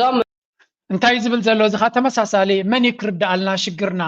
የስ ተማሂርካ ስራሕ ክርከባ ይክልኒ ኣብዛ ዓዲ ስራሕ ፍጥሮ ተባሂልና ስራሕ ምስ ፈጠርና ገሊኦም ትትካላት ናቶም ናይ ልምዓት ኮሪዶር ተባሂሉ ይፈርስ ትገዛ ካልእ ምስ ደለኻ ድማ ልምዓት ኮሪዶር ኢሎም የፍርሱልካ ካብኡን ተድሒንካ ድማ ብግብሪ ገይሮም ከም ተፍርሶ ይገብሩኻ እንታይ ዝካየድ ዘሎ ኣብዛ ሃገር እዚ ሕጂ ኣቦ ሰለስተ ቆልዑት እየ ኣነ ከመይ ገይረ ክነብር ዝፅበዩን ዘሎ እዞም እዚ ይኹን እዚኣ ጓል ዝዛረቡ ዘለው ተራ ድኻታት ከይመስልኩም እዚኦም ሚድል ኢንካም ትካላት ዝውንኑ ፅቡቅ ሂወት ዝነበሮም ሰባት እዮም እዚኦም ስለዚ ኣብ ኢትዮጵያ ዘሎ ፀገም ቅድሚ ሕጂ ኢልኩም እዩ እዛ ዘረባ እዚኣ ኣተሓሒዝና ክንሪኦ ኣለና ስርዓት ናይ ኣቢ ብናይ ፋኖ ይኹን ብናይ ካልእ ጥራይ ዘይኮነ ንዑ ከውድቕ ዝኽእል ኩነታት እንታይ ምዃኑ ተነጊሩ ነይሩ እዩ እቲ ካልኩሌትድ ስጉምቲ ድማ ካብ ግዜ ናብ ግዜ ዕላምውን መደቡን እናሓረመ ይኸይድ ከም ዘሎ እዮም ዝነግሩ ዘሎ ቢካዝ ኣብይ ኣሕመድ ሓደ ካብቲ ንስርዓት ንምፍራስ ባዕሉ ይጎዩ ከም ዘሎ ተነጊሩ ነይሩ እዩ እናሲዝ ብያለሁ እኮ እንወራረድ እናሲዝ 50%ቱን ኢኮኖሚው ያደርገዋል 30%ቱን እሱ ይሰራዋል 20%ቱን ኃላፊነታችን ነች ለቅመን እናስረክባለን እንሰራለን 20%ቱ ላይ እየሰራችሁ ነው ወይ ነው ጥያቄው እሱ በሚገባ ሎክ እንታይ ዝብል ዘሎ እቲ ስርዓት እቲ ለውጢ ይመጽእ ኣሎ እዩ things are changing እዚ ኸ እንታይ ዝብል ዘሎ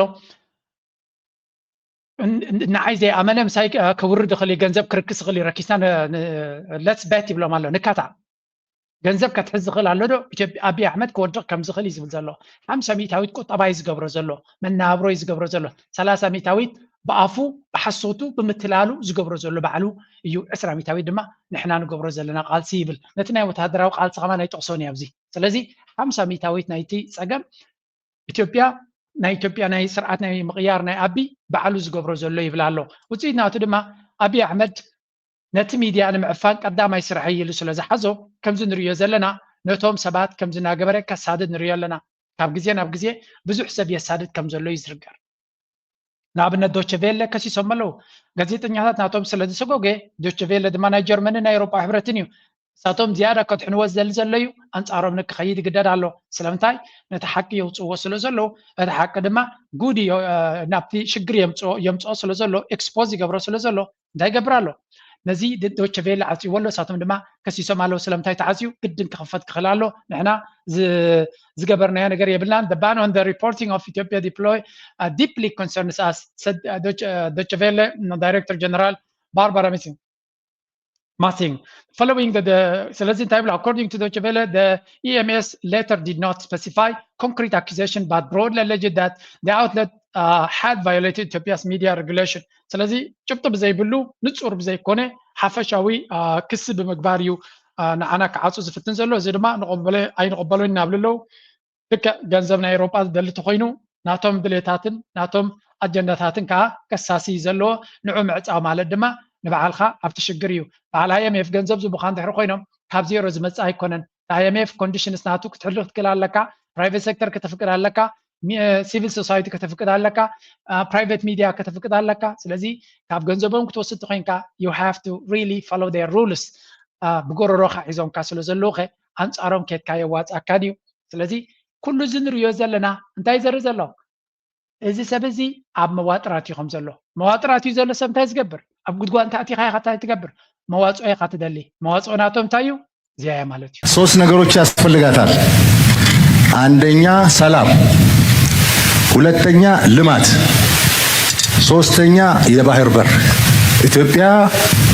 መዘጋት አይገባትም ህዝባችን አሁን 130 ሚሊዮን ነው በሚቀጥሉት 5 ዓመታት 200 ሚሊዮን ይሆናል እንዴት በ2 ሚሊዮን ማህበረሰብ ጥቅም የ200 ሚሊዮን ህዝብ ጥቅም ይዘጋል ፌር አይደለም ከም ትሪእዎ ዘለኹም ኣክንዲ ጉዳይ ፀገሙ ጉዳይ ቁጠቡ ጉዳይ ናይ ህዝቡ ኣብ ሽግር ንዘሎ ህዝቢ ካልእ መፍትሒ ዝገብር ካልእ ኩናት ንክእውጅ ዝገብሮ ዘሎ ግልፂ ዝኾነ ኣዋጅ ናይ ኩናት ኢና ንርኢ ዘለና ብ2 ሚሊዮን ሰብሲ ከመይ ገይሩ ን200 ሚሊዮን ክኸውን ዝኽእል ሃገር ይዓፅዎ 2 ሚሊዮን በሃል ዘለና ኤርትራ ኢና ንሳቶም ካብ 130 ካብ 110 ናብ 130 ናብ ውሽጢ ዓመት በደጊቦም ኣሎ እቲ ቁፅሪ ብምርቋሕ ማለት እዩ ካብ 130 ድማ ናብ 2 ሚሊዮን ኣብ ቀረባ ዓመታት ክኸዱ ከለዉ ህዝቢ ኤርትራ ግን ክሳብ ሽዑ እውን 2 ሚሊዮን ጥራይ ክኸውን ዝብል እዩ ጥዑይ ርእሱ ዘለዎ ሰብ ቁርብ ትማቲስ ከማን ከተዓራርም ካለ ግን እዞም ሰባት እዚኣቶም ንዕቀት ኣብ ልዕሊ ህዝቢ ኤርትራ ንዕቀት ኣብ ልዕሊ ኤርትራ ከምኡውን ኣሽካዕላል ኣብ ልዕሊ ኤርትራ ዘለዎም ደረት ከም ዘይብሉ ኢና ንርኢ ዘለና ግን ነዚ ኩነታት እዚ ናበይ ከብፅሖም እዩ እንታዮም ክኾኑ እንታይ እቲ ኣጀንዳ ቀስ ኢልና ክንሪኦ ንኽእል ኣብዚ ክልተ ነገራት ክንርኢ ንፍትን ሓደ ክፉት ዝኾነ ደብዳቤ ኦፕን ሌተር ብኤርትራውያን ናብ ኣብይ ኣሕመድ ዝኸደ እዩ እዚ ናይ ኣፍደገ ባሕሪ ትብሎ ዘለኻ ሕልሚ ብሕጊ ዝተሰነየ ከም ዘይኮነ ዝገልጽ ማለት እዩ ንኣብነት ዲፈንስ ኦፍ ኤርትራን ሶቨሬኒቲ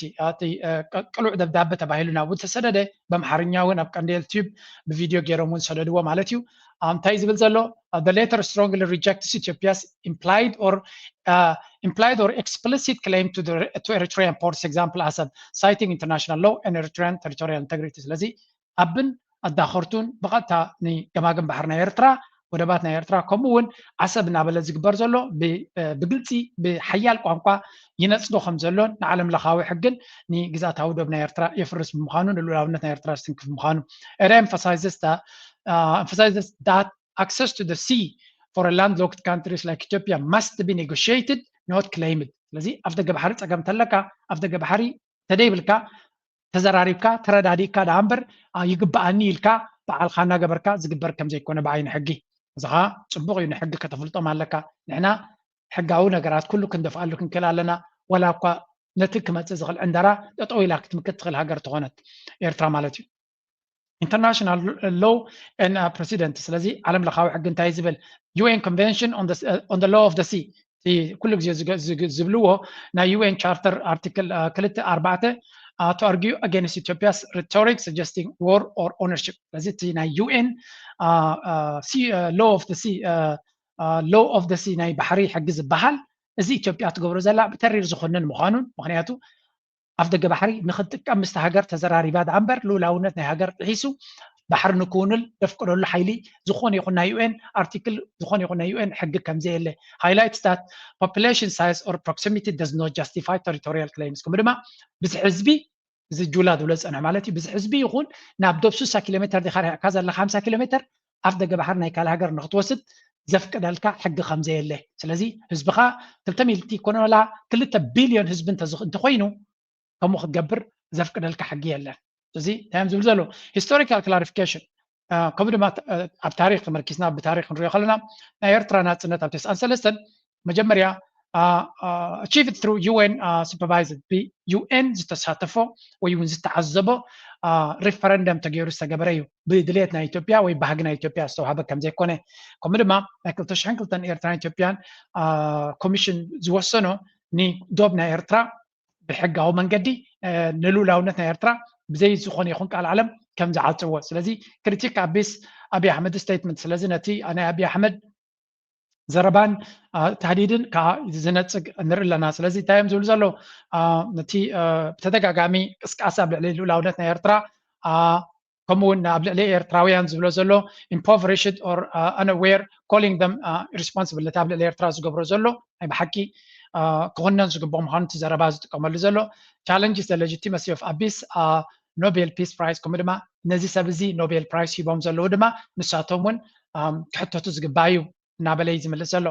call for peace and cooperation ሰላምን ርግኣትን ይሓትት ኣሎ ስለዚ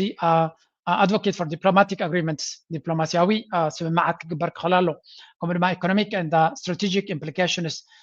እዚ ኢትዮጵያ ትገብሮ ዘላ not Ethiopia's reliance on food aid ኣብ ናይ መግቢ ሓገዝ ድጎማት ትምርኮስ and question its priorities in investing community እቲ ቁጠባዊ ስትራቴጂ ናታዊ ንባዕሉ እቲ ንሱ ኮሪዶር ልምዓት እናበለ ዝህድደሉ ዘለዎ ነብሱ ዝኻለ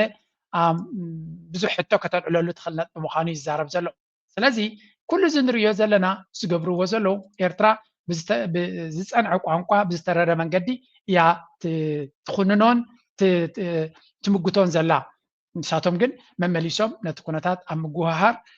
ሸበድበት ክብሉ ኢና ንርኢ ዘለና ካብዚ ቀፂሉ ኣብዚ እውን እንታይ ይብሉ ኣለዉ ስምዑ ለዜጎቹ ግልጽ መሆን አለበት። እንዴት ነው የቀይ ባህር የወደብ ማግኘት እንትናችን እየተሄደበት ያለው? ባለፈው ታውቂያለሽ እዛም ላይ አንስቼዋለሁ ከሶማሌላንድ ጋር ያደረግነው ፉርሽ የሆነ ስምምነት ዓለም አቀፍ ሕግን የጣሰ ከጎረቤት ጋር የሚያጋጭ ቂም የሚጭር የማይተገበር መሪዎቻችንም ትዝብት ላይ ጣለ እኮ ነው። ከኢትዮ ኤርትራ ጦርነት በኋላ ነፍሳቸውን ይማረውና መስፍን ስዩም ውጭ ተነስተው ወድምታ በስዩም መስፍን በቃ ባድመና ሽራሮ ለኢትዮጵያ ተመልሰዋል ብለው ሰላማዊ ሰልፍ የአዲስ አበባን ህዝብ አስወጣው። እኛም ክልል ላይ ወጣን። እንደዛ ሲሆን ምን ያክል ነው የታዘብናቸው? የኢትዮጵያ ህዝብ እንደውም ወደ ኋላ ሄዶ ቂም መቋጠር بحفش أنت يزبل زلو زي منجدي إثيوبيا بمنجد بوليتيكا دبلوماسي تخط له زلا حسوتين شفتن نبر وتي زلو يكونن بالصومالي لاند دفتنا يو بحسوت ودب كم زرخمنا غيركا دراما غيركا نعم لا اختمسجن نبر كالن تاي بحال كوينو نابل كاز غبر كا دراما انت يسعيبلنا انتيلنا كسارة يسعيبلنا تغطيتا يسعيبلنا اب عالم نما شمنان زنانان مريت كم زبط كمون اب غزي كلتشعين كلتن بين نايت كوميشن دوب مسحابه اب شعو زنبر بوليتيكا اثيوبيا سيوم مسفن منستر وجهاتو تاي زي حتتنايون توهيبنا تباهلو عبنا حقوس دان كيرا تغيرو صنع مزبلكا ግን بعد بني ارترا 5 توهبه فليتنا مالتي يبلالو ስለዚህ بخمزه عينتنا تاللكا زخيات بوليتيكا ابي كبصحنا نابلي تشالنج ዝገብሮም ዘሎ ፌር አይደል ዝኾነ እዚ ኩነታት እዚ ከም ንሪዮ ዘለና እዩ ነዚ ነገር እዚ ክርዳና ተኮይኑ ድማ ብናይ ዓለም መቃን ክንሪዮ ክንክላለና አከመይ መድረኽ እዩ እዚ ነገር እዚ ዝበሃል ዘሎ እስከ ንስገር Putin basically said today that Russia is immune from U.S. sanctions. He said that it would not impact the Russian economy in any serious way. Is he wrong? I'm glad he feels that way. That's good. I'll let you know about it in 6 months from now. Okay, let's see how it all works out. كم نريو زلنا انتايم زبحال زلو امونغ راشان امريكان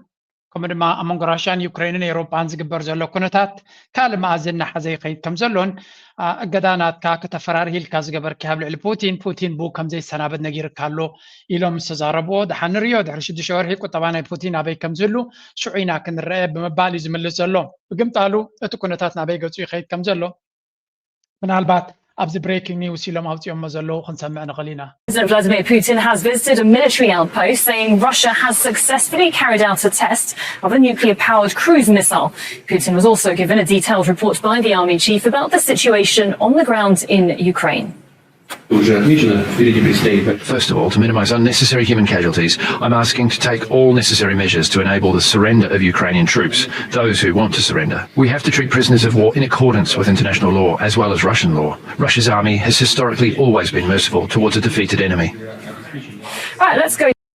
كم نريد زلنا فلاديمير بوتين مس مرحتي وتدران جنرالاتن مكوننات ناتون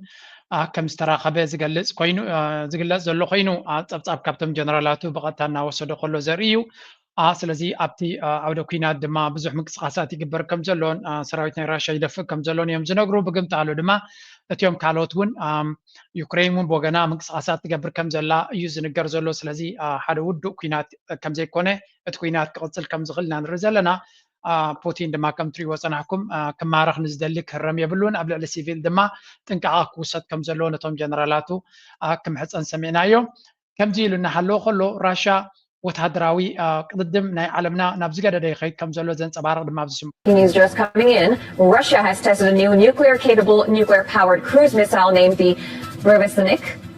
According to Russia's top general, the missile traveled 14,000 kilometers and was in the air for about 15 hours. Now the missile, dubbed the SSC X-9 Skyfall by NATO, it's nuclear-powered. كم تريوا زلهم راشيا حدشتي كروز ميسايلات حدشتي ميسايلات وتهدروا عقمنا تأم حيالن مودرنايز مقبارن بزح قويا يقبر كم زلون زخا مليسكا نتعلمنا زلو وكنتات نتوتري نتزلو مسحاب نتكوينات نابز قددن زخف ان مأزن موسادو زقبر زلو قويا مخاني زنقر ስለዚህ ከም ንሪኦ ዘለና እዚ ሓድሽ ሚሳይል ዝበሃል ዘሎ ክሩዝ ሚሳይል ፍጥነት ዘለዎ ማለት እዩ ኣብ ልዕሊኡ ድማ ኒኩለር እውን ክስከም ዝኽእል ኒኩለር ፓወር ትኸውን ኒኩለር እውን ክፅዕነሉ ትኽእል ኢኻ ስለዚ እቲ ኩነታት ከም ንሪኦ ዘለና ኣብዚ ቅድድም ናይ ኣፅዋር መሊሱ ክሕይል ከም ዝኽእልን መጠን ራሽያ ክትእግዳን ክትዓፅዋን ዝፈተንካ መጠኑ ዝኾነ ይኹን ኣብ ልዕሊያ ክትገብሮ ትኽእል ተፅዕኖ ክህሊ ይኮነን ወታደራዊ ውድድር ናይቶም ሃገራት ድማ መሊሱ ክሕይል እዩ ራሽያ ድማ ኣብዚ ሓለፈ 3 ዓመት ብፍሉይ ዘርአያቶ እንተሎ ወታደራዊ ዓቕምናታ ናይ ብሓቂ ብዘደንቕ መንገዲ ክሕይል ከም ዝኽኣለን ከምቲ ንሶም ተፀበይዋ ክቐትልዋ ዝሓሰቡ ክሰርሕ ከም ዘይከኣለን ስለዚ ተወሳኺ ሓድሽ እገዳ እትገብሮ ንራሽያ ብቐጥታ ከውድቓ ይኽእል እዩ ከንበርክኻ ይኽእል እዩ ኢልካ ክትዛረብ ከቢድ እዩ ክኸውን ኣብ ነዊሕ ግዜ ከዳኽማ ይኽእል እዩ ክትብል ግን ይከኣል እዩ እዚ ማለት ግን እንታይ ማለት እዩ ንሳቶም እገዳን ገለን ክገብሩ ከለዉ ራሽያ ድማ ብርቱዕ ዝኾነ ነቲ ኩናት መሊሳ ከተሕይሎን ከተበርትዖን ከም ዝኾነት ንዑ ንምግባር ዘኽእላ ድማ ኩሉ ዓይነት ወታደራዊ ዓቕሚ ኩሉ ዓይነት ወታደራዊ ጭዋዳ ክትጥቀም ከም ትኽእል ኢና ንርኢ ዘለና ስለዚ ንሪኦ ዘለና ኩነታት ናይ ብሓቂ ደሰንበድን ዘሕዝንን ኩነታት ምዃኑ ኢና ንርኢ ዘለና ወገን ኣሜሪካ ነዚ ኩነታት እዚ ከመይ ይርእይዎ ኣለዉ The most serious sanctions today. Vladimir Putin now responding after the U.S. hits Moscow's biggest oil producers with sanctions. It comes just days after President Trump said he believes Vladimir Putin still wants peace. General Jack Keane joins us now. General, do these sanctions matter? Putin says they don't, but most agree they could hurt. Yeah, well, Putin is a master at getting around sanctions, and he's never been all that much intimidated by it. But here's a couple of factors here. One, his economy is already suffering, and that's the reality of it, with inflation and his currency. እንታይ እዮም ዝብሉ ዘለዉ እቲ ገዳ ተገይሩ ዘሎ ፑቲን ክሓስየኒ ይክልኒ ዝብል ዘሎ እንታይ ክኸውን ዝብልዎ ዘለዉ ኦፍኮርስ ፑቲን እዚ ገዳታት እዚ ክመፅእ ከም ዝኽእል ሃንደበት ኣይኮነን ንዑ ኣብ ግምት እትይዎ ፀንሐን ንዑ ክቋፀረሉ ዝኽእል ካልእ ብልሓታት ገይሩ ኣዳልዩ ዘሎ ከም ዝኾነ ፍሉጥ እዩ ሚእቲ ካብ ሚእቲ ካብዚ ገዳ ክድሕን እዩ ክንብል ኣይንኽእል ኢና ግን ሚእቲ ካብ ሚእቲ ድማ እዚ ገዳ እዚ ከንበርክኾይ ክትብል ኣይትኽእልኒ ኢኻ እዚ እንፍት ዘረባ ይትዛረብ ዘሎ እቲ ሕማቕ ንፑቲን ከቢድ ክኸውን ዝኽእል ግን ድሮ እቲ ቁጠባናቱ ኣብ ሓደጋ ዘሎን ብዙሕ ፀቕጣ ኣጋጢሞ ዘሎ ቁጠባ ኣብ ርእሲ ምዃኑ እቲ ኩነታት እዚ ሕጂ ዝውስኽ ዘሎ መሊሱ ክውስኸሉ ይኽእል እዩ እቲ ገዳ ድማ ካብ ወርሒ 11 ቢልዩ ኣብ ግብሪ ክውዕል ስለዚ ብውሕዱ ሓደ ወርሒ እውን ሂቦሞ ስለ ዘለዉ ኣብዘን ወርሒ ኩናት ገይሩ ቅድሚ እቲ ገዳ ናብ ትግባረ ምኻዱ እውን ለውጡ ክገብር ይኽእል ይኸውን እዩ ብሓፈሻ ከም ንሪኦ ዘለና ፑቲን ክጨናነቕን በቲ ናቶም ውሳኔ ተደፋፍዩ ኣብ ዘይደልዮ ነገር ክኣቱ ከም ዘይደልን ብተደጋጋሚ ገሊፅዎ እዩ ከም ራሽያ ዝኣመሰለ ዓብ ረብሓ ዘለዎ ልዕሊ ኩሉ ድማ እቲ ኩናት ድማ ንስለ ንኣሹ ነገራት ዘይኮነ ንስትራቴጂካዊ ንህላወናትና ንናትና ቀፃልነት ንዋጋኣሉ ዘለና ክሳብ ዝኾነ ሃንደበት ክንገትፎ ንኽእል ፀቕጢ ጌርካ ካብቲ ዕላማና ከውፃእና ዝኽእል ከም ዘይኮነ ኢሉ ነጊሩ ነይሩ ስለዚ ከም ትሪእዎ ዘለኹም ኣሜሪካ ዳርጋ ናይ መወዳእታ ካርድታት እያ ትጥቀም ዘላ ካብዚ ንንየው ናብ ኩናት ክትኣቱ ጥራይ ትኽእል ናብ ኩናት ካብ ብቐጥታ ሰራዊታ ክሰዲ ተደይ ኮይና ዘይሃበት ኣፅዋር የብላ ተሪፉ ዘሎ እቲ ሃበት እውን ነቲ ዓውደ ኩናት ክቕፅል ዝኽእል ኣይኮነን ብሓፈሻ ግን እንታይ ሓቲ ኣለዉ ስምዖ Huge amount of debt, unemployment is rising. So any amount of economic pressure on him reducing his revenue sources is going to have an impact. Now listen, let's face it. I mean, President Trump has made a decision. He has worked this diplomacy extraordinary in terms of his own strategic patience in dealing with Putin, who talks a good game with him and then goes out and continues the war. Because why? Putin believes the war is in his best interest. He thinks that, listen, let's face it. I mean, President Trump ብሓፈሻ እንታይ እዮም ዝብሉ ዘለዉ ትራምፕ ነዚ ኩነታት እዚ ንምብዳሕ ናቱ ደገፍቲ ስለ ዝኾኑ ኩሉ እዚ ካለ ይገብር ኣሎ ፑቲን ድማ በቲ ኮይኑ በቲ እቲ ፀቕጢ ክመፆ ምዃኑን ሽቕለት ኣልቦነትና ንሓረይ ዝኸይ ዘሎ ምንሃር ዋጋታት ኣሎ ቁጠባ ናቱ ኣብ ፀቕጢ እዩ ዘሎ ስለዚ እቲ ዝውስኾ ዘሎ መሊሱ ክበት ክፈጥረሉ ዋላ መዋፅኦን ተረኸበ ስለዚ ንፑቲን በቲ ኮይኑ በቲ እቲ ነገር ክቐለሉ ከም ዘይኮነ ምናልባት ንፑቲን ካብቲ ናይ ኣሜሪካ ንላዕሊ እቶም ጎረባብቱ ብፍላይ መሻርክቱ ህንድን ቻይና እንታይ ዓይነት ቢሄቪየር ከርእዮም ሲትቐንዲ ወሳኒ ክኸውን ዝኽእል Up in the geopolitical posturing by the West, the latest is the U.S. sanctions on Russian oil giants, while India has stood firm so far. If it does cut cheap Russian oil imports, as it did with Iranian crude in 2019, will the country lose out again? The U.S. sanctions on Russia's Rosneft and Lukoil risk a blacklist of Indian refiners if they continue to buy from Moscow after November 21st, when the curbs kick in. ሓደ ካብቲ ዓብዪ ኣገዳሲ ርእሲ ክኸውን ዝኽእል ህንዲ ካብ ራሽያ ንክትገዝእ ትገዝኦ ዝነበረት ሕሱር ዝኾነ ነዳዲ ንቁጠባ ናታ ድማ ልዑል ኣስተዋፅኦ ዝነበሮ ክትገድፎ ትኸውን ክትቅፅሎ ዝብል እዩ ምክንያቱ እተን ካምፓኒታት ነቲ ነዳድቲ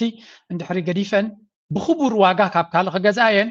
ብክቡር ዋጋ ስለ ዝገዝኣ ድማ ኢንዱስትሪ ናታ ድሮ ኣብ ፀቕጡ ዘሎ ሽግር ከጋጥሞ እዩ እቲ ካልኣይ ኣገዳሲ ነጥቢ ግን እንታይ እዩ ምናልባት ህንዲ ብዝያ እያ ተቐርቂራ ዘላ ቻይና እንታይ ክትገብር እያ ኣገዳሲን ህንዲ እዚ እገዳ ፑቲን ኣውሪድዎ ዘሎ ነቶም ካብኡ ዝገዙ ዘሎ ካምፓኒታት ክእግድ ከም ዝኽእል እዩ ዝንገር ዘሎ ስለዚ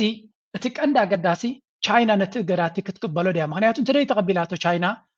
ብካልእ መንገዲ ገይራ ክሰግሮ ተፈቲና ካምፓኒታት ናይ ቻይና ስቲል ሕሱር ነዳዲ ክገዝአየን ስለዚ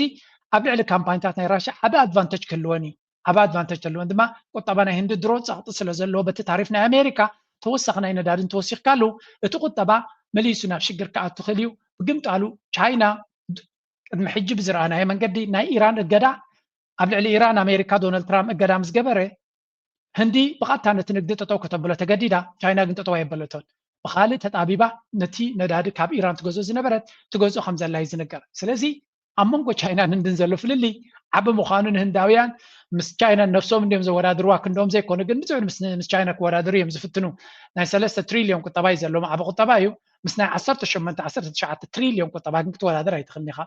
بتكنولوجي هم ببقعتك بخالكا سلازي تشاينا اتي غداناي امريكا ناب تشاينا كما يكون اتي غداناي ناي امريكا بالراشا غيراتو زلا تشاينا خد قبلو دي يتقبلون هندي زياده سيس صاط غير لا زلو معناته هندي انصار امريكا دو كتبل عقمي بالله تشاينا ግን عقمي الله وايل كم ግማ ዘይኮነ አባይታን ሪዮ ዘለና ኢና ዶናልድ ትራምፕ ፈጠጥ ከም ዝብል ጌራቶ ዘላ ንሳያ ስለዚ አሞንጎ ህንድን ራሽያን ዘሎ ዝምድና በዚ ገዳ ክብተኽ ዘይኾነ ይብተኽን ከምቲ ናይ ኢራን ጌሮም ክበትክዎ ይኾኑ ብሕጂ ክረ ህንዲ ግን ዓብ ፀቕጢ ኣጋጢሙ ኣሎ ሞንጎ ክፃወት ዝሓሰበት ኣብቲ ሞንጎ ትጨፋለቕ ንርኢ ኣለና ኣሜሪካ ክትፈትዎም ኢላ አንጻር ቻይና ብዙሕ ስጉምትታት ገብሩ ነይሮም ቅድሚ ሓደ ዓመት ኣቢሎም ንራሽያ እውን በራዕራዕ ይብሉላ ነይሮም ሕጂ ግን ኣሜሪካ ከም ገበል ተጠቕሊላ መፂኣቶም ኣላ what is going to be their next move ዓለም ከመይ ከንዑ ንክትርኢ ትፅበላ ስለዚ ህንዲ ኣብ መዋጥር ከም ትርከብን አንጻር ኣሜሪካ ደው ክትብል ግን ዓቕሚ ዘለዋ ይትመስልንያ ዘላ ብዙሕ ጉድኣት እናወረደን ቁጠባ ከም ኤውሮፓ ፍግም ኢላ ክትቀበሎ ከም ትኽእል እዩ ዘሎ ተኽእሎ ግን ወልሲ እንታይ ክገብሩ ኾኑ ክቐበልዎ ድዮም ኣይክቐበልዎን ንግዜ ዝተርፍ ክኸውን እዩ ናብ ኣሜሪካን ቻይና ንስገር China may be edging closer to ending their trade dispute as talks in Kuala Lumpur between the two sides conclude. America's top trade envoy says the second day of talks have paved the way to a productive meeting between Presidents Donald Trump and Xi Jinping. I think we're moving forward to the final details of the type of agreement that the leaders can review. I think we're moving forward to the final details of the type of agreement that the leaders can review and decide if they want to conclude together. As you know, President Xi كم نريد لنا أمونغ أمريكان تشاينا ناي نقدي زرر بيكايت كم زلو أب كوالالمبور ناي ماليزيا رسكتما ناي آزيان أغيبا وعلى أبزي قبرو لزلو كلت يوم حقرات دونالد ترامب نابتو على نكساتف كيدو كم زلو ناي تشاينا بريزنت دمانا وكمت مخانون كات تاورك أمونغ كلت يوم كقبر كم زغلن نتناي كوين ناي نقدو كوينات زلو دما معلب وخو قبرو له بفلاي بوغن أمريكا لعول تغطي سمعهم سلو زلو ناي قدن قلق قبرالو كدمتي ناي كلت يوم مرحت مرخاب دما ناي كلت يوم لوخات درو تراها غيبهم يزراربو كم زلون حنات زخونه زرربا كايدهم كم زلو يزنقر زلو كلت يوم وغنات دما نتكونتات كستخاخلون اب حاله معلبك بصحون قطبانه عالم عبي تثبيت يقبرالو تثبيت سلاز قبر زلو دما اتي ماركتس اوريدي اونتاوي ملكت كارير إنا لنا ستاك ماركت درون العلي جامب خبر ترايلو اتوم كالوت انفستمنت كريبتو وانت مساسالي كابتز نبرت زغتي اونتاوي وصيت كن رجميرنا لنا أمونغو تشاينان أمريكان زلو ركب إذا ناي نقدر سمع أنت ترى داديوم تي ناي ستاك ماركت ناي كالوت نلعلك ما تسمخان ردو غيركم سدوا because حركات الرباش نقطبا أمونغو تشاينان أمريكان زقبريو اتخالو كلهم مس كندا زقبر دوم سيروبا مس مكسيكو it's not that relevant كسا كندو أجدا سنة يقولون أبتنا ستاك ماركت كتير غلقة China is very very important لازم تشاينا زقبر وتري نتقط طبعا عالم عبس الواصل زلوا ستاك ماركت يكون كل عينة investment how reaction is we think we're getting to a point where we have something we can present to the leaders for their consideration. This comes as U.S. Trade Representative Jamieson Greer and Treasury Secretary Scott Bessent met with Chinese Vice Premier He Lifeng. The talks mark the fifth round of in-person discussions. Present to the leader. كم نريد زلنا زم راح يراقب له دحين زخنا وتسيت الرقم زلون كلت يوم لو خاتنا تشاينا أمريكان دحين زخنا وتسيت يريو كم زلون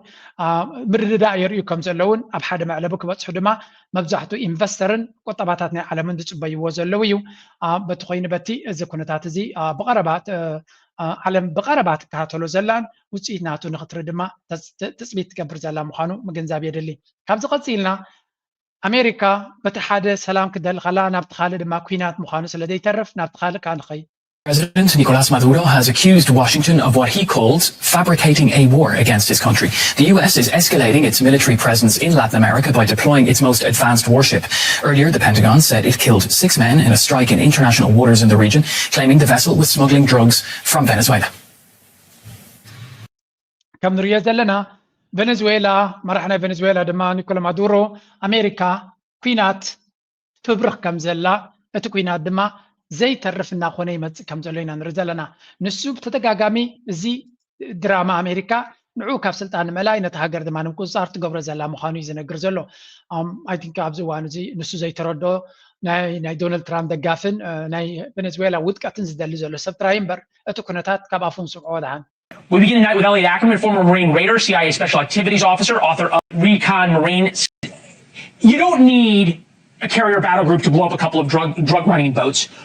at least from in terms of what options the president now has because a carrier strike group is off the coast of Venezuela in a week. What does this provide the Pentagon to give President Trump in terms of options?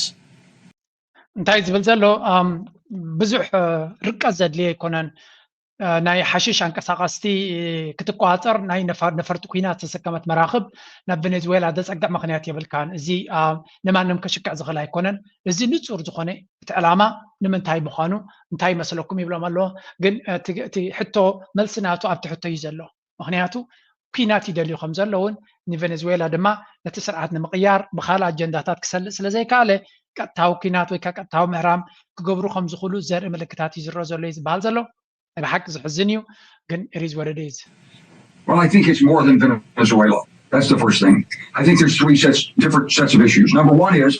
the American people and the Congress are not being told what this is about. It's clearly not about drugs, as you said. So what is it about? He's preparing a major use of force. There's not an emergency. He owes the American people an explanation, and the Defense Department owes us an explanation. That's number one. Number two is, if there's some military action against Venezuela, Venezuela is not the centerpiece of the drug business. So maybe it's against Maduro, and maybe he's after regime change. And so he can go in with special operations forces. He could seize terrain. He can go grab the presidential palace. He could secure a port. He can. እጅንታዮም ዝብሉ ዘለዉ ኣብ ኣሜሪካ ብዙሕ ናይ ኮንፊደንስ ፀገም እውን ኣጋጢሙ ስለ ዘሎ እቲ ቀንዲ ምክንያት ነፈርቲ ኩናትን መራኽብ ኩናትን ናብ ቬኔዙዌላ ናብ ላቲን ኣሜሪካ ምምፁ ጥራይ ዘይኮነ ነዚ ብዘይ ፍቃድ ወይ ብዘይ ዝርርብ ምስ ባይቶ ናይ ኣሜሪካ ይገብሮ ከም ዘሎን ኩናት ክትገብር ተኮይንካ ድማ ብሕጊ ብቋም ናይ ኣሜሪካ ባይቶ ኩናት ክእውጅ ዘለዎ ሰብ እዚ ግን ብዘይ ፍቃድ ናይ ባይቶ ወይ ምስ ባይቶ ከይተዘራረበ ባዕሉ ገጅፍ ወታደራዊ እንቅስቃሳት ይገብር ከም ዘሎን ዓብ ስጉምቲ ክወስድ ይጎይ ከም ዘሎ ንርኢ ኣለና ናይ ብሓቂ ዘሕዝን ምዃኑ እዮም ዝነግሩ ዘለዉ ኣብ ኣሜሪካ ድማ ዶናልድ ትራምፕ ናብ ንጉስ ገፁ ይፀሪ ከም ዘሎ ዓብ ስግኣት እዩ ዘለዎም ከም ትሪእዎ ዘለኹም እቲ ኣብ መንጎ የማንን ፀጋምን ዘሎ ፍልልይ ድማ ካብ መዓልቲ ናብ መዓልቲ እናነፀረ ይኸይድ ኣሎ እቶም ዴሞክራትስ ቤዝ ድማ ነዚ ናይ ዶናልድ ትራምፕ ኣካይዳ ኣይፈትዎን እዮም ዘለዉ ግን ኩናት ክሳብ ዝኾነ ክልቲኦም ሓደ እዮም ንኩናት ተሰማምዑ እዮም ምክንያቱ ኩናት እቲ ናይ ኩናት ዘፍሪ ትካላት ብየማንን ብፀጋምን ዘለዉ ነቶም ፖለቲከኛታት ኣብ ኢዶም ዝሓዞም እዩ ስለዚ ኣብ ኩናት ክልቲኦም ሓድነት ኣለዎ እስራኤልን ኩናትን ክኸውን ከሎ ክልቲኦም ፓርቲ ሓደ እዮም ንነዳዲ ንምህጋር ድዩ ኩናት ንምጅማር ድዩ ንእስራኤል ንምሕጋዝ እንድሕሪ ኮይኑ ዲሞክራት ሪፐብሊካን ዝበሃል የለን ኩሎም ሓደ እዮም ኣብቲ ውሽጣዊ ጉዳያቶም እዮም ዘይሰማምዑ እምበር ኣብ ናይ ኩናት ክኸውን ከሎ ይሰማምዑ እዮም ከም ትሪእዎ ዘለኹም ናይ ቬኔዙዌላ very very sad but it is what it is ዘነትን ክበሃል ኣይክእልኒ እዩ ምርኣዩ ጥራይና ንደሊ ካብኡ ቀፂልና ንኣሜሪካ ትዛዕበየ ፀገም መጀመርያ ብኤሮጳ ክንጅምር በዚ ጀምሩ Maker Porsche plunged by nearly 96% in the first 9 months of this year. Porsche said the drop in profits was due to a change in strategy as the company shifted its focus back to combustion engines after weak demand for its electric vehicles. ጀርመን ዘለኹም ድማ ከም ትሪእዎ ዘለኹም ፖርሸ ዝበሃል መኪና መቸም ናይ ሃብታማት መኪና ዝነበረ መክሰብ ኣብ ርእሲ መክሰብ ዝኽዝን ዝነበረ ናይ ጀርመን ዓብ ብራንድ እዩ 96% መክሰብ ናይዚ ካምፓኒ እዚ ከም ዝጠፍአ እዮም ዝነግሩ ዘለዉ ናብ ኤሌክትሪክ ካርስ ክቅይርዎ ነዚ መኻይን 911 ዝብልዎ ገለ ናይ ሃብታማት መኻይን እዚ ከም ትሪእዎ ዘለኹም ክሳራ ኣብ ርእሲ ክሳራ BMW ይኸስር ኣውዲ ይኸስር ፖርሸ ይኸስር ናይ ጀርመን ብራንድስ ከመይ ኢሎም እዮም ቆልቁሉ ከም ዘለዉ ኢና ንርኢ ዘለና ቁጠባ ናይ ጀርመን ናበይ ገፁ ይኸይድ ከም ዘሎ ካብዚ ኩነታት ኢኻ ትርኢ ዋላቶም ቶፕ ብራንድስ ዝበሃሉ ዝነበሩ እዮም ክሳራ ዘጋጥሞም ዘሎ ፖርሸ ድማ 96% መክሰብ ናቱ ከም ዝጎደለ እዩ ዝንገር ዘሎ ናይ ቻይና ቴክኖሎጂ ድማ እናዓብለሉ ኣብ ዝመፀሉ ዘሎ what is going to happen we'll see ምናልባት እዚኣቶም ናብቲ ናይ ኤሌክትሪክ ካርስ ኢሎም ዝፈተንዎ ምስ ቻይና ክወዳደሩ ስለዘይከኣሉ ናብ ምንታይ ተመሊሶም ኣለዉ ናብቲ ናይ ነዳዲ ክምለስ ኢና ኢሎም ንድሕሪት ተመሊሶም ኣለዉ ድሕሪት ተመሊስካ ድማ ሕጂ ነቲ ዝነበረካ ከም ብሓድሽ ንምህናፅ ክኸውን ስለዚ ኩሉ እዚ ግሪን ቴክ ግሪን ሬቮሉሽን ክላይሜት ቼንጅ ዝበሃል ዝነበረ ተቐዲዱ እቲ ወረቐት ናብ እንዳጓሓፍ ምክንያቱ ቻይና ስለዝቐደመቶም ናብቲ ንቐደም ንሕና ንኽእሎ ናብቲ ብካላን ናካልን ክምለሱ ኢና ኢሎም ናብ ገፆም ክምለሱ ዋላ ዓበይቲ ካልኦት ብራንድስ ናይ ጀርመን እውን ናብ ገፆም ክኸዱ نري لنا ካልእ ብዛዕባ AI ዝዝረብ ዘሎ ድማ እስከ ክልተ ነገራት ክበኩም እየ because this is also very important ንግረ መንገድና ንፈልጦ ዘለና AI ዝበሃል እንታይ ዝገብር ዘሎ እንታይ እቲ ዕላማ ናይ AI ከም ሰራሕተኛ ኮይና ነብር ዘለና ድማ እንታይ ጽበና ለስከ ንፍለጥ ኣብዚ This is not some kind of conspiracy theory. What is the mission statement of OpenAI? Do you know what it is? No. It's basically our mission is to build artificial general intelligence and be able to automate everything that a human can do. What that means is every person in your company, they want you to be able to automate that person's job because then instead of the company paying that person, they pay the AI company. So AI እንታይ ዝሓስብ ዘሎ ብሕፅር ዝበለ ሚሽን ስቴትመንት ማለት ዕላማ ናይዚ ኦፕን AI ዝበሃል ናይ ቻት ጂፒቲ እንታይ ኢሎም ጽሒፎም ኣለዉ ብዝተኻለና መጠን ብምሉእ እዚ ስራሕ ሰብ ዝሰርሑ ዘሎ ወሲድና ኣውቶሜት ጌርና ብAI ከም ዝስራሕ ጌርና እቲ AI ድማ ኣክንዲ ሰራሕተኛታት ነቲ ስራሕ ኣብ ካምፓኒታት ክሰርሕ ስለዚ ሓደ ሰብ ሰራሕተኛ እንተለዎ ሓደ ካምፓኒ እንታይ ዝግበር by the way Amazon ዝበሃል ካምፓኒ ክሳብ ፍርቂ ሚሊዮን ሰራሕተኛታት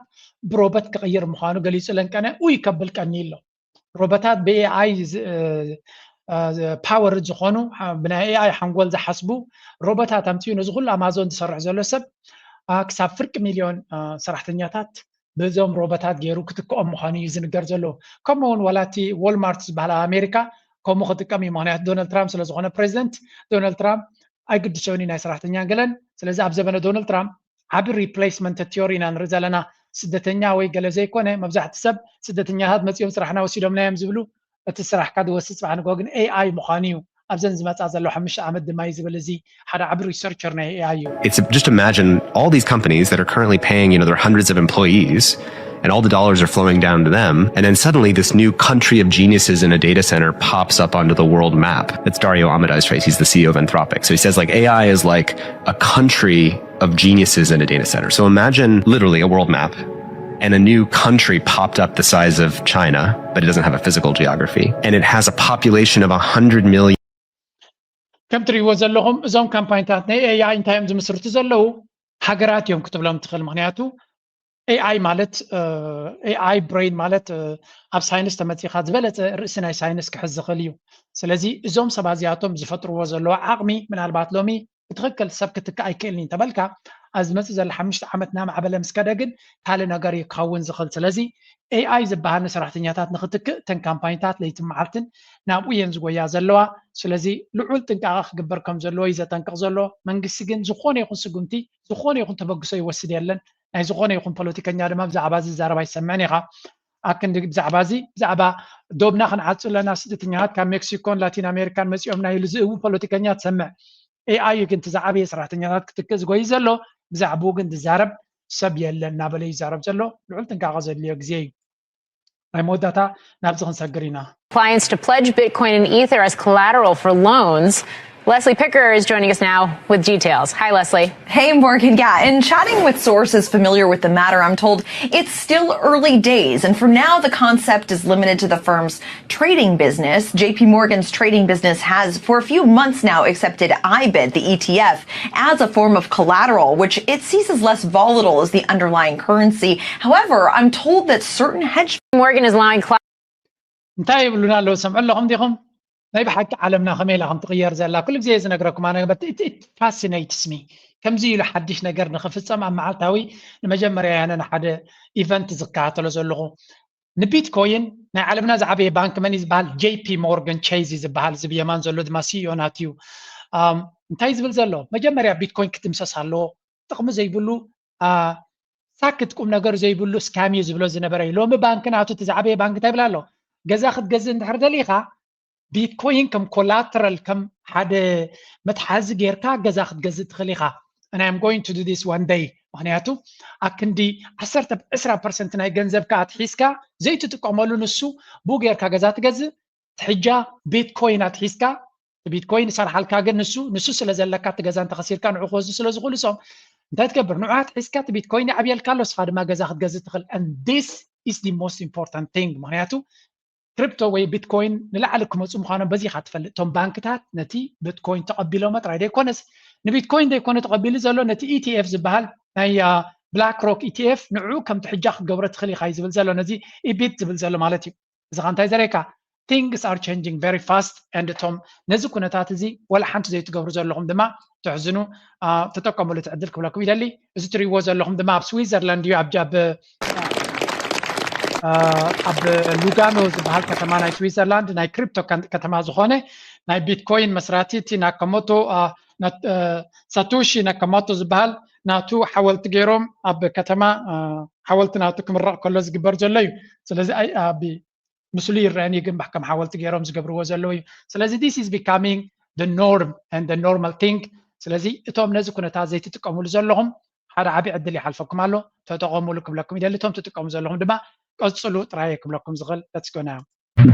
በጎረቤት ሀገራት ባሉ ግጭቶች እጃቸውን በማስገባት የሚከሰሱት የፈርዖን ሀገር ግብጽና የካይሮ ፈረስ እየተባለ የሚጠራው የአስመራው መንግስት በሱዳኑ ጦርነት የአልቡርሃን ጦርነትን ደግፈው መቆማቸውን ፀሐይ የሞቀው የአደባባይ ሁኔታ ሆኖ ከርሟል።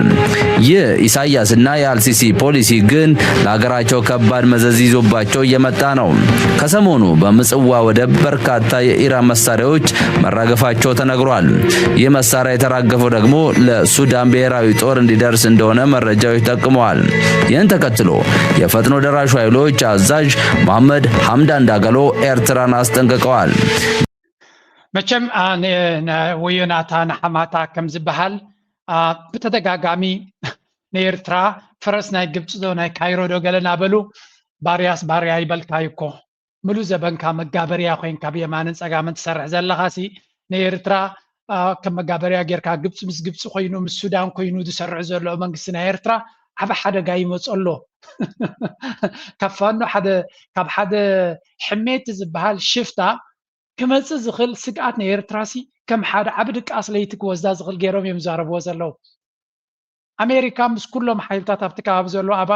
ካርቱም ኮፍ ኢሉ ዝነበረ ሕሜትን ካልኦትን ሰራዊት ናይ ሱዳንን ዝግዝእዎ ዝነበሩ አልበሽር ከምኡ ድማ መለስ ዜናዊ ምስ ኩሉ ሰራዊቱ ምስ ኩሉ ናይ የመን ከምኡ ምስ ሓይሊ ባሕሩ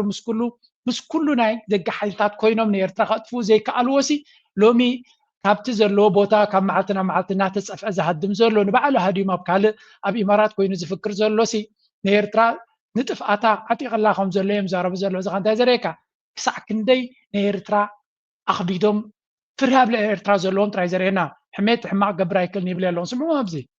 ሪፖርተር ያወጣቸው መረጃዎች እንደሚያመለክቱት የቱርክና የኢራን ሰው አልባ አውሮፕላኖች በአስመራ አውሮፕላን ማረፊያ በኩል ወደ ፖርት ሱዳን እየተላኩ ነው። በተለይም አንካራ ወይም ቱርክና ቴህራን ለአልቡርሃን ኃይሎች የሚያደርጉት ድጋፍ መጨመሩን ዘገባዎች ያሳያሉ።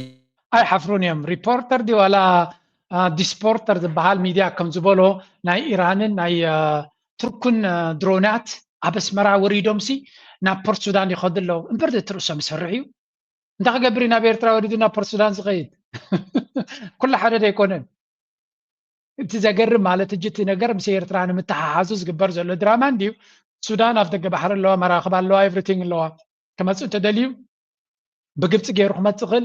ብገለመለ ገይሩ ክመፅእ ክእል ናብ ኤርትራ ዝመፀሉ ምክንያት የለን ናብ ኤርትራ ተመፅኡ ድማ ቅድሚ ሕጂ ይመፅእ እንተነይሩ ክመፅኡ ዝግበር ነገር የለን ኤርትራ ኣይኮነን ሕሜት ፈሪሃ ንኻልእ ባህል ክትፈርሃሉ ትኽእል ኩነታት የለን ስለምንታይ እቲ ኣብ ኣዲስ ኣበባ ዘሎ ስርዓት ይገብራሉ ይርእይዎ ኣለዉ ኤቭሪቲንግ እዩ ዝገብር ዘሎ ንኤርትራ ንምውዳቕ ስለዚ ንሳቶም በቃ ሕጂ መንግስቲ ኤርትራ ሕጂ ጥፍኣት ኣኺሉ ሕጂ በቃ ውድቀት ኣኺሉ ናበልካ 10 ግዜ ተሓዲድ ዘየለ ነገር ቦታ ዘይብሉ ነገር ከም ሓደ ዓብ ነገር ይመጻ ከም ዘሎ ንኤርትራ ሕሜቲ ድሮናት የብሉን ወይ መጥቃዕቲ ክገብር ኣይክእልን ኣይኮነን ትሕቶ ሕሜቲ ድሮናት ተለዎ መጀመርያ ኣብቲ ዘድልዮ ቦታ ተጠቀመሉ ኤርትራ እዚ ትገብራላ ዝብል ጭብጢ እኮ የለን ቦግ ኣቢልካ ኣምፂ ኣቢልካ ዝረብ ዘሎ እዩ ብግምጣሉ ኣብቲ ጉዳይ ናይ ሕሜትን ናይ አልቡርሃንን ነቲ ኩነታት እቲ ኣሜሪካ ንዑ ንምርግጋእ ትፀራላ ክብል ከለኹ ድማ ሓደ ነገር ጥራይ ንጹር ኢማራት ኣብ ጉዳይ ናይ ሱዳን ትሰዓር ስለ ዘላ ከደግመልኩም እየ ኣሜሪካ ንሚኒስትሪ ጉዳያት ወፃኢ ናይ ግብፂ ወይ እውን ኤምባሲታት ልኡኽ ናይ ግብፂ ናይ ስዑድያ ናይ ኢማራት ኣብ ኣሜሪካ ምዚ መሳድ ብሎስ ዝበሃል ሲኒየር ኣድቫይዘር ናይ ኣፍሪካ ተባሂሉ ዘሎ ንሰለስቲኦም ወሲዱ ኣብ ኣሜሪካ ተራኺቡ ምሶም ብጉዳይ ናይ ሱዳን ይዘራረብ ከም ዘሎ እዩ ዝንገር እዚ ድማ እንታይ ይብላ ኣሎ yesterday in Washington the United States hosted Egypt, Saudi Arabia and the United Arab Emirates for a meeting of the Quad to advance collective efforts towards peace and stability in Sudan, including efforts for securing an urgent humanitarian truce, achieving a permanent ceasefire, halting external support and advancing a transition to civilian governance. The members reaffirmed their commitment to the September 12th ministerial statement and agreed to establish a joint operation committee to strengthen the coordination. ስለዚህ ዝብል ዘሎ መንግስቲ ኣሜሪካ ብመንገዲ እዚ ናይ መሳድ ማለት እዩ ነዚኦም ናይ ስዑድያ ናይ ግብፂ ናይ ኢማራት ኣምፂኡ ጠጠው ከብሎ ነቲ ኩናት ናይ ሱዳን ይስዕር ከም ዘሎ ንኣልቡርሃን ከይዓደመ እዩ ንኣልቡርሃን ግብፂ ከተስምዖ ትኽእል እያ ተባሂሉ ወይ ስዑድያ ከተስምዖ ትኽእል እያ ኩላቶም እዚኦም ሓይልታት እዚኣቶም እዮም እቶም ብደገ ኮይኖም ነቲ ኩናት ዝደፍኡ ዘለዉ ተባሂሉ ንዑ ጠጠው ንምባል ይጓዩ ኣለዉ ኢማራት ነዚ 2-3 ዓመት ብፍፁም ኣብ ጣውላ ክመፅእ ዘይደሊ ዝነበረ ስለምንታይ ኣብ ጣውላ ይመፅእ ኣሎ ኣብ ባይታ ይሰዓር ስለ ዘሎ ስለዚ ኣብ ባይታ ዝስዕር ነይሩ ተዝኸውን ኣብ ጣውላ ዘምፅእ ምክንያት ኣይነበሮ ከም ንሪኦ ዘለና ግን ናይ ኣልቡርሃን ሰራዊት ወይ ሰራዊት ሱዳን ካብ መዓልቲ ናብ መዓልቲ እናገረፈ ይኸይድ ስለ ዘሎ ስዕረት ከየጋጠመ ከሎ በጃኹም ገለ መዕለ ብግበሩሉ ልክዕ ከምቲ እስራኤል ምስ ኢራን ዝገበረቶ ልክዕ ክትሰዓር ምስ ጀመረት ኣፅዋር ክትውድም ምስ ጀመረት ምቁራፅ ናይ ተኽሲ ክግበር ኣለዎ ዝተባሃለ ሕጂ ድማ ተመሳሳሊ ታክቲክ ኢና ንርኢ ዘለና ሰራዊት ናይ ሱዳን ድማ ኣልቡርሃን ኣብ ዝሓለፈ ኣብ ኣጥባራ ኮይኑ ኣብ ተዛረቦ ንሕና ንደልዮ ቅድመ ኩነታት ከይተፈፀመ ብፍፁም ጠጠው ከነብል ድሌት የብልናን ኢሉ ነይሩ ስለዚ ከምዚ ንሪኦ ዘለና ኣሜሪካ ነቲ ጉዳይ ጠጠው ከተብሎ ትጓየ ከም ዘላን ዕላማ ድማ ፍሉጥ እዩ ሕሜትን ሰራዊቱን ይድከር ስለ ዘሎ ኢማራት ነዚ ኩነታት ጠጠው ኣብሎ ኢላ ፀቕጢ ስለ ትገብር ዘላ ዝግበር ዘሎ እዩ ትሕቶ ግብፅን ስዑድያን ስለምንታይ ኣብዚ ጉዳይ እዚኣትው ኣለዉ ምክንያቱ እዞም ሓይልታት እዚኣቶም ኩላቶም ኣጀንዳ ናቶም ንፁር ስለ ዘይኮነ ሱዳን ድማ ኣብ ነፍሳ ጥራይ ክትተኣመን ዘለዋ ዳስዋይ ናይ ምስ ኤርትራ ዘለዎም ዕምቆ ዝምድና ዝያዳ ዘገድሶም ኮይኑ ዝስማዓካ ምክንያቱ ኤርትራ ኣብዚ ጉዳይ ድራማ ናይ ዋሽንግተን ስለ ዘየላ ኤርትራ ድማ ናይ ሱዳን ሰላም ርቃትን ከም ጎረቤት ጥራይ ዘይኮነስ ንዓውን ስለ ዘገድሳት ኣብ ሱዳን ዝርብሽ ዘሎ ሓይሊ ናብ ኤርትራ ሕማቅ ክገብር ዝሓስብ ምዃኑ ብግምት ዘይኮነ ብኣፉ ብዙሕ ግዜ እዚ ቪድዮታት ትሪእዎ ፀናኩም ናብ ኤርትራ ክመፅእ ስለ ዝኽእል ዘፈራርህሉ ዘለዉ ስለ ዝኾነ እዩ ስለዚ ጉዳይ ናይ ሱዳን ከም ትሪእዎ ዘለኹም ናበይ ገፁ ይኸይድ ኣሎ ኤርትራ ድማ ናበይ ገፃ ትኸይድ ኣላ ብዛዕባ ጉዳይ ናይ ኤርትራ ብየማንን ፀጋምን ዝመፃ ዘሎ ፈተናታት ናርኣና ንኸይድ ኣለና ንመለስ እንታይ እዮም ዝብሉ ዘለዉ እቶም ዕንደራ ዘይምነዎም ከ በቲ ካልእ ካንስማዮም መከላከያ ሰራዊት በዘመናዊ መንገድ የተደራጀበት 118ኛ ዓመት በዓል የማትደፈር ሀገር የማይበገር ሰራዊት በሚል መሪ ሀሳብ በቢሾፍቱ በሚገኘው የባህር ኃይል የስልጠና ማዕከል ተከብሯል። ከዚሁ ትልቅ በዓል ጋር ተያይዞ ከፊልድ ማርሻል ብርሃኑና ከባህር ኃይሉ አዛዥ በኩል የባህር በሩን የተመለከቱ መልእክቶች የተላለፉ መቸም እዛ ባህር በር ትብል ዘረባ ኣብ ከንፈሮም ተወቂጦም እዮም ንዓኸይ ተዛረቡ ክኾነሎም ኣይክእልኒ እዩ ምክንያቱ እታ ኣጀንዳ ዝሕል ናበለት ምስከደት በዓል እዚ ባሻይ መፅኦም ባህር በር ላይ እንድንወጣ ያደረጉን ጠላቶች እንድንወጣ የሰሩ ጠላቶች ለ60 ዓመት ለ70 ዓመት የሰሩ ጠላቶች አሁንም ስራቸውን ቀጥለዋል። ከባህር በር እንድንወጣ ያደረጉን እነሱ ናቸው። እኛ ተሳስተን ተባብረን ሊሆን ይችላል። የኛ ልጆች ተሳስተው ትብብር አድርገው የባህር በር ጥቅም ያልገባቸው በወጣትነታችን ተቀስቅሰን አምነን እኩልነት መስሎን ትብብር አድርገን ሊሆን ይችላል። ዋነኛው የአጀንዳ ባለቤት ኢትዮጵያን የባህር በር የማሳጣት አጀንዳ ባለቤት ግን ታሪካዊ ጠላት ነው። አሁንም ቀጥሎበታል። ከም ትሪእዎ ዘለኹም እዚ ሰብ እዚ ኣብ ህውተታ እንድያት እዩ ዘሎ ግብፂ ከምኡ ጌራ ንኽብል እዩ ምስቲ ናይ ገርድ ዝብልዎ ዘለዎ ዲጋ ግብፂ እንድሕር ኢልካ ሓድነት ክፈጥረልና ክእል እዩ ምስ ግብፂ ተተሓሒዙ ድማ ንኤርትራ ምስ ግብፂ ኮይና ትሰርሓላ ዝብል ናራቲቭ ክተፍእ ስለ ዝደለየ እዩ ምናልባት እቲ ትክክለኛ መልሲ ክቦ ዝኽእል እኳ ኣይሂቦን ስለ ዘሎ እምበር ገለ ካብቲ ዝበሎ ካብቲ መምህሩ ንዑ እስከ ንስማዕ إلى النهر تنعق على الخاخون كابو بقول النهر سعر الخاخون لو نوخات كاس زلاي خاسير كان لها مالتي كي تبقس كاب كي تبقس كاس خيتم كاسير كان لها امامي كان لها مالتي شعوي بتوقي كودوتي رعكان يوم انت ايد حق زنانير نخندز اكل حيل نقدم نخند اكل اطوار نقدم عدد كم دولك هتحلنا في مورالي عندنا العلوم نسلاينا كنسعرو مدر كسعرنا يولون ويكسعرنا ايكل سلاينا نفلطينا كن فرحنا ينفلنيا حماك عينا ولا صلاينا حماك عينا ولا صلاينا صلاينا حيال سلزخونا أنا حيالات كوينا صلاينا فيعو نتزحيل نحر تنعق على اللخاخون كم بقول نحر سعر اللخاخون زي تزربا كفلت زلوه كسب كستوعلو زلوه زربا نزت رايكم كسمعني روم لبونا كعدكو تدليم كندي حيالات زم كان سراويت ابزلومي كابزياتهم دفرحلو مغنيات ويون نعتاتهم قال خي قبرو ويلو لولاونتو املكت حتى زتول مغنيات يلا انت هادينا يكوناتي قبري يلون حتى جن صلاي ابعدهم مصي كورن تفتينو انت كقبرهم زخول جن تخكلنيا خالاتي نغرلو ሌላኛው ጽምዶ የመጣ መሆኑ ተሰምቷል። ሰምታችሁኛል አይደል? ጽምዶ የመጣ መሆኑ ተሰምቷል። አብይ አህመድ ከኤርትራ ጋር ሲሰራ የኤርትራን ሰራዊት ወደ ኢትዮጵያ አስገብቶ የራሱን ሀገር ሲያስወርር ባንዳ እያጠፋ ነው። በሌላ መልኩ ደግሞ የህልውና አደጋ ገጠማቸው ኃይሎች ከኤርትራ እርዳታ ሲጠይቁ ባንዳነት ነው፣ የሀገር ክህደት ነው። አብይ አህመድ እነ ጻድቃንን እነ ጌታቸውን እነ አብርሃ በላይን ሌሎችንም የህወሓት ጄኔራሎች ይዞ ባሌላ ተራራ ላይ ተሰቅሎ አማራው እንዴት አርገን እናስገብረው ትግራይ ላይ ያለውን ኃይል እንዴት አርገን አነቋቁተን ክልሉን እንምራው እናንተ ላስረክባችሁ እያለ ሲመክር በአገር ጉዳይ ላይ እየመከረ ነው። እንታይም ዝብል ዘሎ ናይ አምሓራ ናይ ፋኖ ዘረባይዚ ጽምዶ ተባሂሉ አብይ አሕመድ ብዝኾነ ይኹን ኃይል ተባኺሩ ክሰርሕ ከሎ ንሃገር ድሕነት ከም ዝሰርሕ ዘሎ ንኤርትራ ክዕድም ከሎ ድዩ ንሶማል ክልምን ከሎ ድዩ ንኢማራት ክልምን ከሎ ድዩ ምስ ህወሓት ድዩ ምስ አምሓራ ድዩ ምስ ኦሮሞ ክሰርሕ ከሎ ንሃገር ዘድሓነ ክቁፀር ንሕና ድማ ንህዝብና ንዘጥፍእ ዘሎ ዝቅጥቅጠና ንዘሎ ንኸነጥፍእ ምስ ማንም ክንሰርሕ ክንፍትን ከለና ግን ባንዳነት ክትብሉና ባንዳ ምዃን ይሕሸና። ምክንያቱ እቲ ገይም ፈሊጥና ኢና ሎሚ ንሕና ጽምዶ ናባና ስለ ዝመፀ كم حماق غيركم كشط وتفتنوا زلهم دما كيدو خالش طاراهم دليو يبلوا ولو لتنا ابن لتنا امحرا لتنا ابي نبلصقنا بروباغاندا مالتيو اذا دما استراتيجي ناي ابي كم اب كم ايدوم ام بيبو مسلو زلويو انجينير يلقال دما زبو غير نزا ابسيلوانيرو ቃላይ ሲጃርገህ አንቀ መጨረስ ኢንሰርክልመንት ነው። በዚህ ፖሊሲያችን መሰረት አንድ ሁለት ብለህ አስረዳይ ካልከኝ ስትራቴጂው ያብይ ምን ነበር? እንዴት አርገን አሸነፍ ነው ካልከኝ አማራን ወደብ ይወዳል። የትግራይ ህዝብም ከኤርትራ ጋር በጦርነቱ በነበረው ነገር ቁስል አለበት ብሎ ወደብን ምክንያት አድርጌ የአማራን ስነ ልቦና ማነሳስቼ የትግራይንም ህዝብ ቁስሉን አሻሽቼ ኤርትራ ላይ አዘምታለሁ የሚለውን አንፈልግም ወኝን ፈልግ ብሎ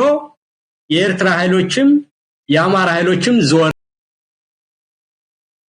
زاد انجينير يلقال زبلا زنبره سيراك بحال بدما صبو غيرو غليصوان يرو انتايو اتشطارا كل سفليط وكم زلو ابسي نمن كتالي لزفتن زلو تا نيشتي رؤس تحاسبو زلا كل كالك حاسبون بصحيو زلو حليفو زلو غدايوم زبل زلو نسادما امحارو حزب امحارا ودب يفتيو عصب يفتيو سلازي عصب اندحري ليه ودب اندحري ليه አጎልናይ ክሰለፊዩ ነቶም አንጻሩ ዘሎ ድማ ብዙሕ ክግደሰሎም አይኮነን። ስለዚ ናምሓራ ወደብ ይለክሕዞም እየ ብምባል ተአጀንዳ ኾምያ ነይራ ተጋሩ ሰራዊት ናይ ኤርትራ ስለዝሰዓሮምን ሕማቅ ስምብራ ስለዝገበረሎም ኢሎም ስለዝሓስቡ ንኤርትራ ክጨፍጭፈልኩም እየ ክብሎም ከለኹ እናጣቅዑ ዕልል እናበሉ ክቕበሉን እዮም። ምሳይ ኮይኖም ድማ ናብ ኤርትራ ገጾም ክዘምትሉ እዮም። ንኦሮሞ ድማ እንታይ ክብሎም የልሎ ናይ ኩሽ ኢምፓየር ንግስነት ነገስታት ናይ ኢትዮጵያ ኮይንኩም ንኽትከዱ እታ ዝበለፀት ዕድል ኣነ ዝፈጥረልኩም ዘለኹም ኣብ ጎነይ ተሰለፉ ብምባል ንኩሎም ንማሕበረሰብ ዓለም ከይዱ እንታይ ይብሎም ኣሎ በቲ to the UN and the international community I want peace and prosperity ሰላምን ብልጽግናን የዝደሉ ዘለኹ ስለዚ ሰላምን ብልጽግና ምዕባለን ከምጽቱ ኮይነ ድማ ወደብ የድልየንሎ ስለዚ ህዝበይ በዛሓሎ ቁጠባ ይዓብሎ ወደብ ክትምኑለኩም ናበለ ክነግሮም በትኻሊ ድማ ኤርትራ ንኤርትራ ንምንጻል ድማ ንፋኖ ንህወሓት ንሸነ ንኹላቶም ትሕግዛላ ብምባል ድማ ኣብ ልዕሊ ኤርትራ እገዳ ንምውራድ ክሕግዝዎ እዚ በቃ ዝረቐቐ ስትራቴጂ ናቱ ዝነበረ እዩ። ኩሉ ሰብ ድማ ፈሊጥዎ ከይተበገሰ ስለምንታይ ኩሎም ፈሊጦሞ ምክንያቱ ኣቢ ታራ ሰብ ስለ ዝኾነ ኣቢ ንማንም ከሽክዕ ዝኽእል ርእሲ ዘለዎ ይኮነን። ምክንያቱ ንኣቢ ዝፈልጥዎ ዝያዳ ሶም እንዲዮም ኣቢ ብቅዓት ናቱን ከመይ ምዃኑ ክገልፁ ዝኽእሉ ገለ ካብቶም ዝፈልጥዎ ሎሚ ካልእ ዝዛረቡ ዘለዎ ግን እዚ እዩ። 99 ዓመተ ምህረት ማለት ነው በኢትዮጵያ 2000 ማለት ነው ሉክ አሁን ሰው ሁሉ እንዲያሰላ የምፈልገው አንድ ሰው በ2000 ዓመተ ምህረት ሰርተፊኬት ከሌለው እንዴት ብሎ ነው በ2006 እና በ2007 ዶክትሬት የሚኖረው? በቃ ለሰው ውስጥ ይሄን መልስ ስጡልኝ። ዲግሪ በስንት ዓመት ይያዛል? ማስተርስ በስንት ዓመት ይያዛል? ከዛ ፒኤችዲ በስንት ዓመት ይያዛል? ይሄንን ካልኩሌት አድርግና አሁን ዶክተር አብይን የምጠይቀው ዲግሪውን እንዲያሳይ በስንት ዓመተ ምህረት እንዳገኘ እንታይ ዝብል ዘሎ እዚ ኤርሚያስ ለገሰ ዝብልዎ ዘሎ ኣብዚ ዋን እዚ ንዓቢ ክውድስ ዝውዕል ዘሎ እዩ ቅድሚ ዝተወሰነ ዝበለ እዩ ኣብ 2000 ዓመተ ምህረት እዚ ሰብ እዚ ዲፕሎማ ይነበሮን ግደፉ ዲግሪ ሓንቲ ዲፕሎማ እውን ኣይነበረቶን ይብል ኣሎ ኣብ 2000 ኣብ 2006 ድማ ፒኤችዲ ሒዙ ዶክተር ኮይኑ ከመይ ገይሩ እዩ ሓደ ሰብ ካብ 2000 ሳብ 2006 ፒኤችዲ ክበፅሕ ዝኽእል በናይ መለክዒ ክበፅሕ ዝኽእል ስርቂ እንታይ ኮለል ተብለና ተጉለል ኮለል ዘብል ኣለካ ፒኤችዲ ለነ ኢሉ ፒኤችዲ ቲሲስ ናቱ ድማ ብእንግሊዝ ዝፀሓፈ ምዃኑ ዝዛረብ ዶክሳብ ሎሚ 7 ዓመት ብእንግሊዝ ሓደ መዓልቲ ኢንተርቪው ክገብር ዘይክእል ስለዚ ንሪኦ ዘለና ሓሶት ናቱ ብንግኡ እዩ ሓስዩ ቤላ ገይሩ ተፃዊት ለና እዚ ሃገር ኣብዚ እዋን እዚ ድማ እቲ ሓሶት ናቱ ብየማንን ፀጋምን ስለዝተገጠመ ናብ ዝኽየድ ቦታ የለን እታ ድራማ ንክንደይ ከተቐፅሎ እያ ምናልባት ሓንቲ ካብቲ ክትበሃል ዝግባእ ፅንሒልና ክንርኢ ኢና ኣብዚ ለንቀነ እንታይ ኣበጊሶም ኣለዉ ዝበሃል ዘሎ ሓደ ካብቲ ኣበጊሶሞ ዘለዉ ሰላም ንደሊ ኢና ዝብል ድራማ ጀሚሮም ኣለዉ ከም ትሪእዎ ዘለኹም እዚ ብወደብ ብኣፍ ደገ ባሕሪ እናበለ እቲ ኣምባሳደር ሙፍቲ ዝብልዎ እዩ ኣብቲ ናይ ኢትዮጵያ ኣባል ናይቲ ፓርላማ ኣብቲ ናይ ፎሬን ሪሌሽንስ ድማ ዘሎ እዩ ሽምግልና እንደለና ምስ ኤርትራ ዝብል እዚ ዝሓበሻ ዝብል መፅሄት ናቶም ኣውፅዎ ነይሩ ማለት እዩ ስለዚ ከኤርትራ ጋር ምስ ኤርትራ ዘለና ሽግር ብሽምግልና ምፍታሕ ድሌት ከም ዘሎ እዩ ዝነግር ዘሎ እንታይ ኢልካ ኢኻ ሽምገል ተወዲዩ ዘሎ ሽምግልና እንድዩ ኮሚሽን ዶብ 2002 ዝወሰኖ ብይን ተቐቢለ ኢሉ ኖቤል ፕራይስ ወሲዱ ከተግብረ ንዑ ከተግብር ኢለ ኖቤል ፕራይስ ወሲደ ኢሉ ኖቤል ፕራይስ ይቦሞ ስለዚ ናይ ሰላም ኖቤል ፕራይስ ወሰድካ እኮ ነቲ ዝተወሰነ ውሳኔ ከተግብር እየ ስለ ዝበልካ እዩ ስለዚ ነቲ ከተግብረ ኢልካ ኣብ ስዑድያ ናብ ካልእ ዝተዛረብካዮ ንዑ ከተተግብር ኣለካ ምስ ኤርትራ ናይ ምንታይ ሽምግልና ኢኻ ትደሊ ኤርትራ እንታይ ስለ ዝገበረትካ እዚ ከዓ ቅድሚ ምሟትካ ዝግበር ንዛዘን ሓጎስ ጎፅን ኢና ንሰምዕ ዘለና ናይ ብሓቂ ዘገርም ኩነታት እዩ ንኩሉ ድማ ምክትታል ጥራይ ዘድልዮ ምክንያቱ this very very interesting time በዛ ዓይነት መንገዲ ክትሪኦ ከለኻ ናብ ትግራይ ምስ እንሰግር ድማ መጀመርያ በቲ ኣብ አዲስ አበባ ዝገብርዎ ዘለው የትግራይ ክልል ጥያቄ ደም አፋሳሽ ከሆነው ጦርነት ይልቅ በዲሞክራሲያዊ መንገድ መልስ ማግኘት እንዳለበት ዓላማው አድርጎ የሚንቀሳቀሰው የትግራይ ዲሞክራሲያዊ ስምረት ፓርቲ በትላንትናው ዕለት የመስራች ጉባኤውን አካሂዷል። የፓርቲው አባላትም የትግራይ ህዝብ በተለይ ወጣቱ ለውጥ ፈላጊ መሆኑን በማንሳት በክልሉ ያለውን ችግር በሰላማዊ መንገድ በመፍታት ዘላቂ ሰላምንና ልማት እንዲኖር ለመስራት ከምዛ ትሪእዋ ዘለኹም ጌታቸው ረዳን ጭፍራናቱን ሰማያዊ ናብ ባሕሪ ንኣጀንዳ ናይ ዓቢ ንምትግባር ከም ትሪእዎ ዘለኹም ናይ ቀይ ባሕሪ እንተተመሰለሎም እቲኣቶም ብፃዕዳ እዚኣቶም ብሰማያዊ ኣብ ርብርብ እዮም ዘለዉ ኣብ ህውተታ ማለት እዩ መን ዝለዓለ ህውተታ ይህልዎም ኣብዚ ሓንቲ ከም ትሪእዎም ዘለኹም ትስምረት ዝበሃል ክሳብ 500 ድዩ 5,000 ኣባላት ኣለዎ ገለ እዮም ዝብሉ ዘለዉ ኣዲስ ኣበባ ኮይኑ ድማ ገለቶም ምስ ዘለዉ ዝገብርዎ ዘሎ ገለ ዝዛረብዎ ዘሎ ኣጀንዳታት ተሰሚዕካ ድማ ዕላማ ናቶም እንታይ ይመስል ገላቸው የነበረው እነዚህ አጥተዋል። ስለዚህ እነዚህ ወደ ነበረበት ለመመለስ ትግራይ ውስጥ ማንነቱ ቢሆን ሁሉ ነገሩ በነፃነት ወጥቶ የሚገልጽበት በነፃነት መውጣት እዚህ ፓርቲ በጉጉት እየጠበቀ ነው። በተመለከተ በርካታ ጉዳዮች የተነሱበት ሲሆን ጌታቸው ረዳን የፓርቲው ፕሬዝዳንት አድርጎ በመምረጥም አጠቃሏል። አቶ ጌታቸው በመልእክታቸውም ስለዚህ ተመሪጹ ለዚህ አቦ ወንበር ናይቲ ፓርቲ ኮይኑ ተባሂሉሎ ኣብዚ ሓንቲ ለንቀነ እዚኦም በዓሎም ዝብልዎ ዘለዎ እስከ ስምዑ ላይ የሁለቱ ነገር ብዙ ሰዎችን እያስገረመ ነው። በተለይ የጦርነቱ ጊዜ ጌታቸው ረዳ ጠቅላይ ሚኒስትሩን በተመለከተ ሲናገሩ የነበሩትን ነገሮች የሚያስታውሱ ሰዎች ጀነራል ጻድቃን መጀመሪያ አካባቢ አሻማጋይ ነበሩ ሁለቱም ቡድኖች እና አንድ ጊዜ አብይን ሕፅር ዝበለ እንታይ ዝብል ዝመስልኩም ኣቢ ጻድቃንን ረዳንሲ ብዙሕ እዮም ዝፀርፉ ነይሮም ስለምንታይ እዮም ሕጂ ተመሊሶም ምስ ጌታቸው ረዳ ሕግብግብ ምስ ኣብይ ኣሕመድ ሕግብግብ ዝብሉ ዘለዉ ጻድቃን ይኹን ረዳ ይብላ ኣሎ ብዙሕ ምክንያታት ክበዮም ዝፍትኑ ዝበዝሐ ሰብ ዝርድኦ ግን ክልቲኦም ናይ ፖለቲካ ስልጣንን ናይ ረብሓ ጉዳይን ስለ ዝኾኖም እዩ ዝብል መልሲ ድማ ብወገን ትግራይ ኣብ ተደጋጋሚ ክወሃቦም ንሰምዕ ኣለና እቲ ኣብ ትግራይ ዘሎ ኢሊ ድማ ሸንኮለል ኣብ ዝብል ስነ መጎት እዩ ዝኸልል ዘሎ ንዓታቶም ዝምልከት ጉዳይ ስለ ዝኾነ ብዙሕ ኣብኡ ክንፀምድ ኣይንደልና ከም ትሪእዎም ዘለኹም ሸንኮለል እዮም ዝመርፁ ኣብውን ትካላት ኢትኒክ ክሊንዚንግ ተፈፂሙ ኢሎም እዮም ዋር ክራይም ተፈፂሙ ኢሎም እዮም ክራይም ኣገንስት ሂውማኒቲ ተፈፂሙ ኢሎም እዮም እዚ ፀጥታዊ ዓመፅ ዝበሃል እንደ 400,000 ብሓዘ ዘሎ ዳታ ናይ ትግራይ ፀጥታዊ ዓመፅ ዝበሃል ተፈፂሙ በዞም ሓይልታት እዚኦም ከአዲስ አበባም ከአስመራም ተላዕሉ ሓይልታት አዲስ አበባን አስመራን ብተፈጥሮም አንጻር መቐለ እዮም ንመቐለ ከጥፉ እዮም ተፈጢሮም ካብ መጀመሪያም ፕሮጀክቶም እሱ እዩ ፕሮጀክት ግደፍን ፕሮጀክት ብልጽግናን ትግራይ ባልካናይዝ ምግባር ምብትታን እዩ ሓድሽ ዓላማ የብሎምን እዚ ኣብዚ ከም ትሪእዎም ዘለኹም ኣብ ኣዲስ ኣበባ ኮፍ ኢሎም ብዛዕባ እዚ ጀኖሳይድ ወር ክራይምስ ክትዛረብ ተኮይንካ መጀመርያ ንኣዲስ ኣበባ ምክሳስ ኣይመቐለለኩምን ኣብ ውሽጢ ሃገር ስለ ተቐመጡ ዘለኹም ህውተታ ግን እዞም ሰባት እዚኣቶም እቲ ህውተታ ከም ስትራቴጂ ስለ ዝመረፅዎ ብዙሕ ብዛዕባኦም ክትግደስ ኣይትኽእልኒ ኢኻ ቢካዝ ኢት ኢዝ አ ፕላን አ ስትራቴጂ ኣብቲ ህውተታ ንክትነብር ምክንያቱ ህውተታ ንባዕሉ መዋፅኦ ኮይኑ ተወሲዱ ስለ ዘሎ እዩ ምናልባት ሓደ ከማኽሮም ዝኽእል እንተሎ ስምዖስ ከብዚኣ حليفك اون صعبينات نايزغا اب لعليهم اب لعل السلطانهم انت كخون كم زغل منالبات حدا قبتي الشعبيه زطقمو كل غزي تمسيرونتيهم سلازي انت يا عقمين هاي الشعبيه كم حجونا بزحلفه وقنا تግራይ نصمعهم نيرنا بنت حلفتنا تግራይ جنرالات ناي شعبيه بعد ما زدفوا يوم ناشي بلو من قال انت تبعلي ينيرو ግን ተሽሙሪና ማለት ኣብትውግእ ምትእታው ናይ ኤርትራ ተዘይከውን ሓይሊ ናይ ወያነ ሰራዊት ናይ ኢትዮጵያ ተጠዋይ መበሎን ምናልባት ኣብ ውሽጢ ሰሙን ኣዲስ ኣበባ ተመሊሶም ትዘልዎ ዝነበሩ ኩሎም ገበሩ ነይሮም ማለት እዩ ስለዚ ሕጂ እንተኾነ ምናልባት ኣብይ ኣሕመድ ዘይፈልጦ ብዙሕ ዓቕምታት ናይ ሻዕብያ ክህሉ ይኽእል እዩ ወይ ከዓ ናይ ኤርትራ በዚ ምክንያት ዝቁርብ ስጋታት ክሎ ይኽእል እዩ ኣብዚ ጉዳይ እዚ ብተወሳኺ እቲ ናይ ዓሰብ ጉዳይ ኣልዒሉ ወላ ሆሆ ይበለሉ ዳ እምበር ካብቲ ዘለኒ ትዕዝብትታት ብዙሕ ደገፍ የብሉን ካብ ናይ ኢትዮጵያ ኤሊትስ ብፍላይ ከዓ እዞም ካብ ወፃኢ ዘለዉ ኣብነት ሓደ ካብኣቶም ኣያሌው ልደቱ ዝበሃል እዚ ሰብዚ ብዛዕባ ጉዳይ ዓሰብ ኢንፋክት كم نريد لنا أبي أحمد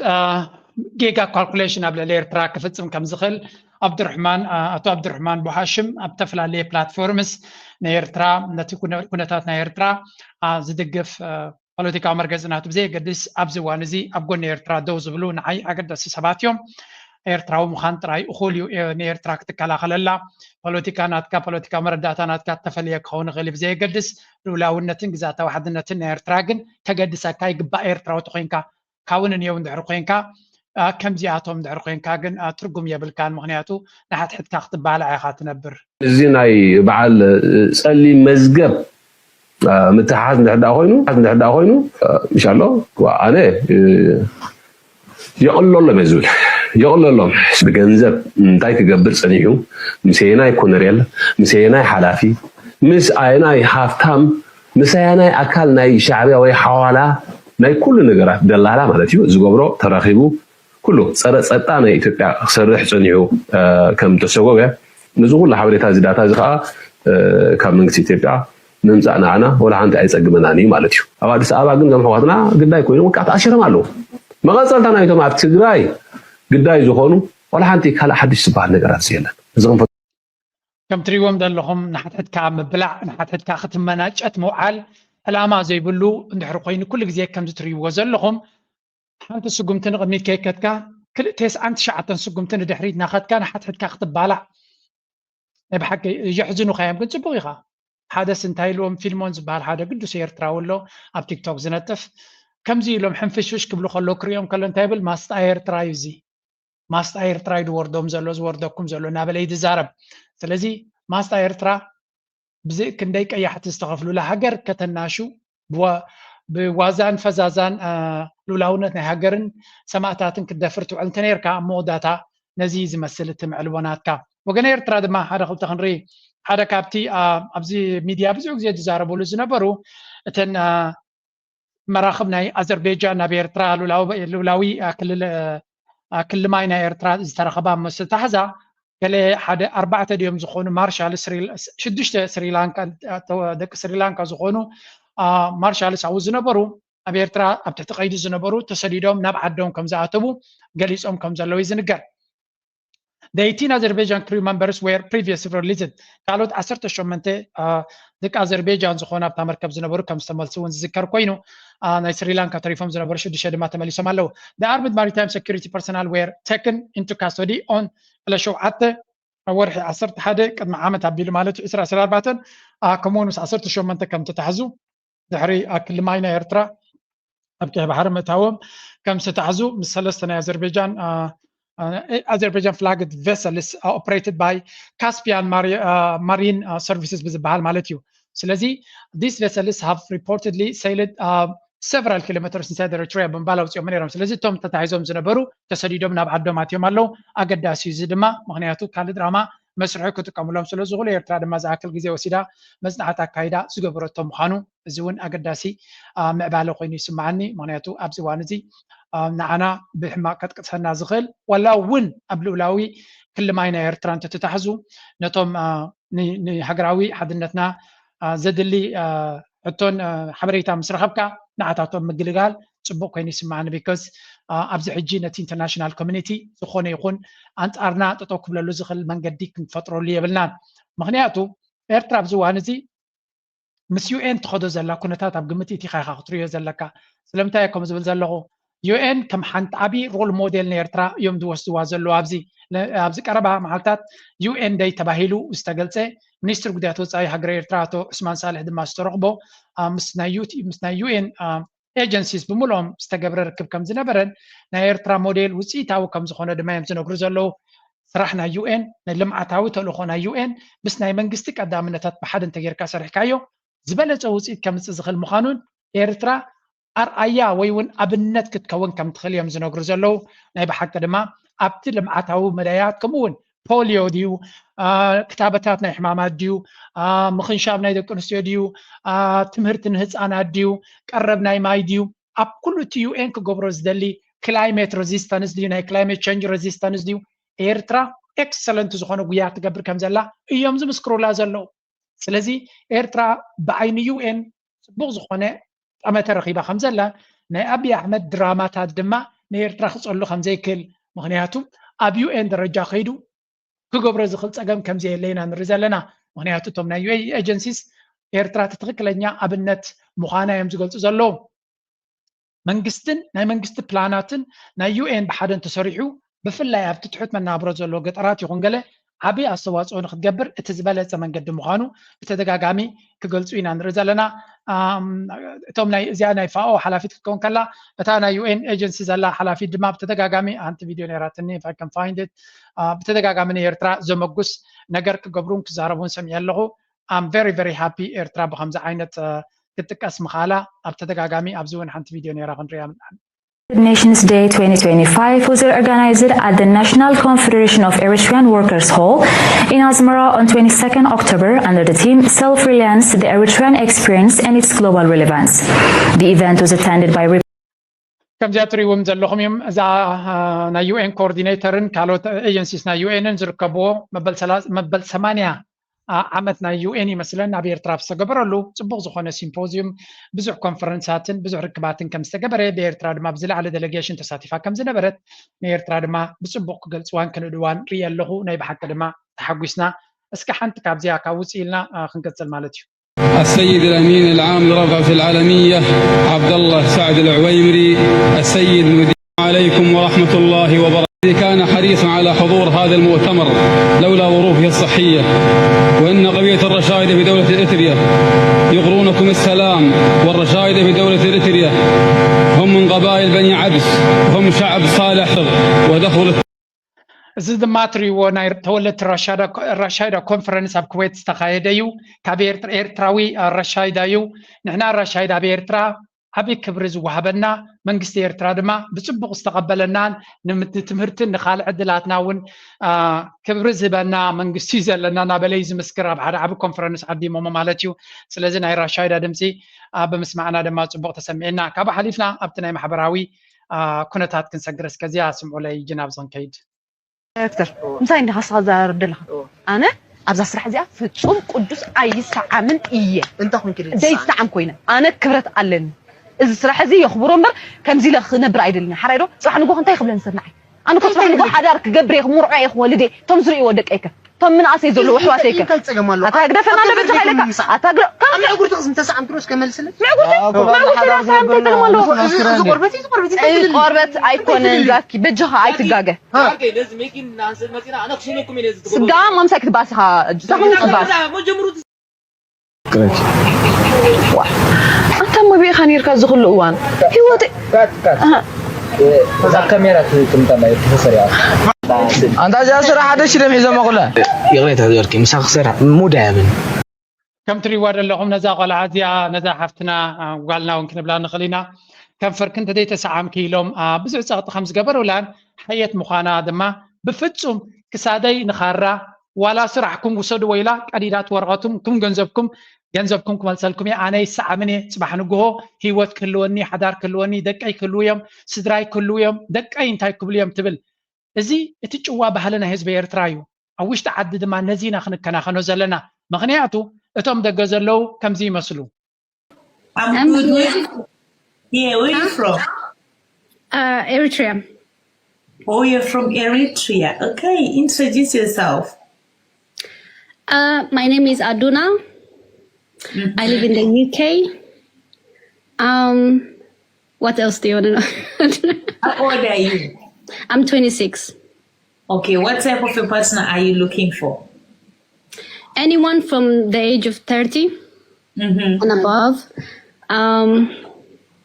Yeah, anyone from the UK. كم تري واد لهم زيا موسوبيو زدله زلو على السوشيال ميديا متيخه إيرتراوي تقول 26 عامتيا زخونه يكون أفريقاوي اب يوكي زغمت متيو كركب غلي زخول الانترنت زخول السوشيال ميديا أبيبو السوشيال ميديا كيتكا أواسبوني زبل بحلينا نرزلنا it's I don't know كم عينة مدرخينا بس نازلنا نيب حكي زقرميو بفلا جل دك نستيو كوينان قليلا نوزل لوا مجلس كويس يركبو بتخا تريوان اللهم زم قلعو أيكون كبرتاتن بحلنا كما حاسك ساكن يصبو كم زلو سلازي إيرترا نصو حزبي تعوي حزبي زلو تعويات حزباوي يمزلو نزك كنا خنو خنكلالنا إذا فيروس إذا رسحاتنا معربا عالم أبزي أبدق زلونا وشت كياتو ما إنما يرتراو حلافنة وسيدو كوغاي يلزلو غيني سمعني سلازي نزا وعرو حفتنا دما كبري يقبا برانك يوم جيرو ماجن تبرانك تصبودي يقبلو حماغونا يترداننجن نيب حكي نشتي ياجن لعلي عدمي على بام كل عقينا رقيبيا أنا تم صدتن صبوغ زجبرا زلوا صبوغ انتبلنا دما صبوغ كويني سمعني نايلو مارس بزغودي لايك مكبار شير مكبار نزا حفتنا شماس لدي فلت كوامبر ما مقوس كوانيركم أبتزلاتو دما أتبابعو لي كم زعينات بحرين عند الزلنا Thank you very much. Let's go. نقوس يمدي ما تلابنا وينا وبحور ما تلابنا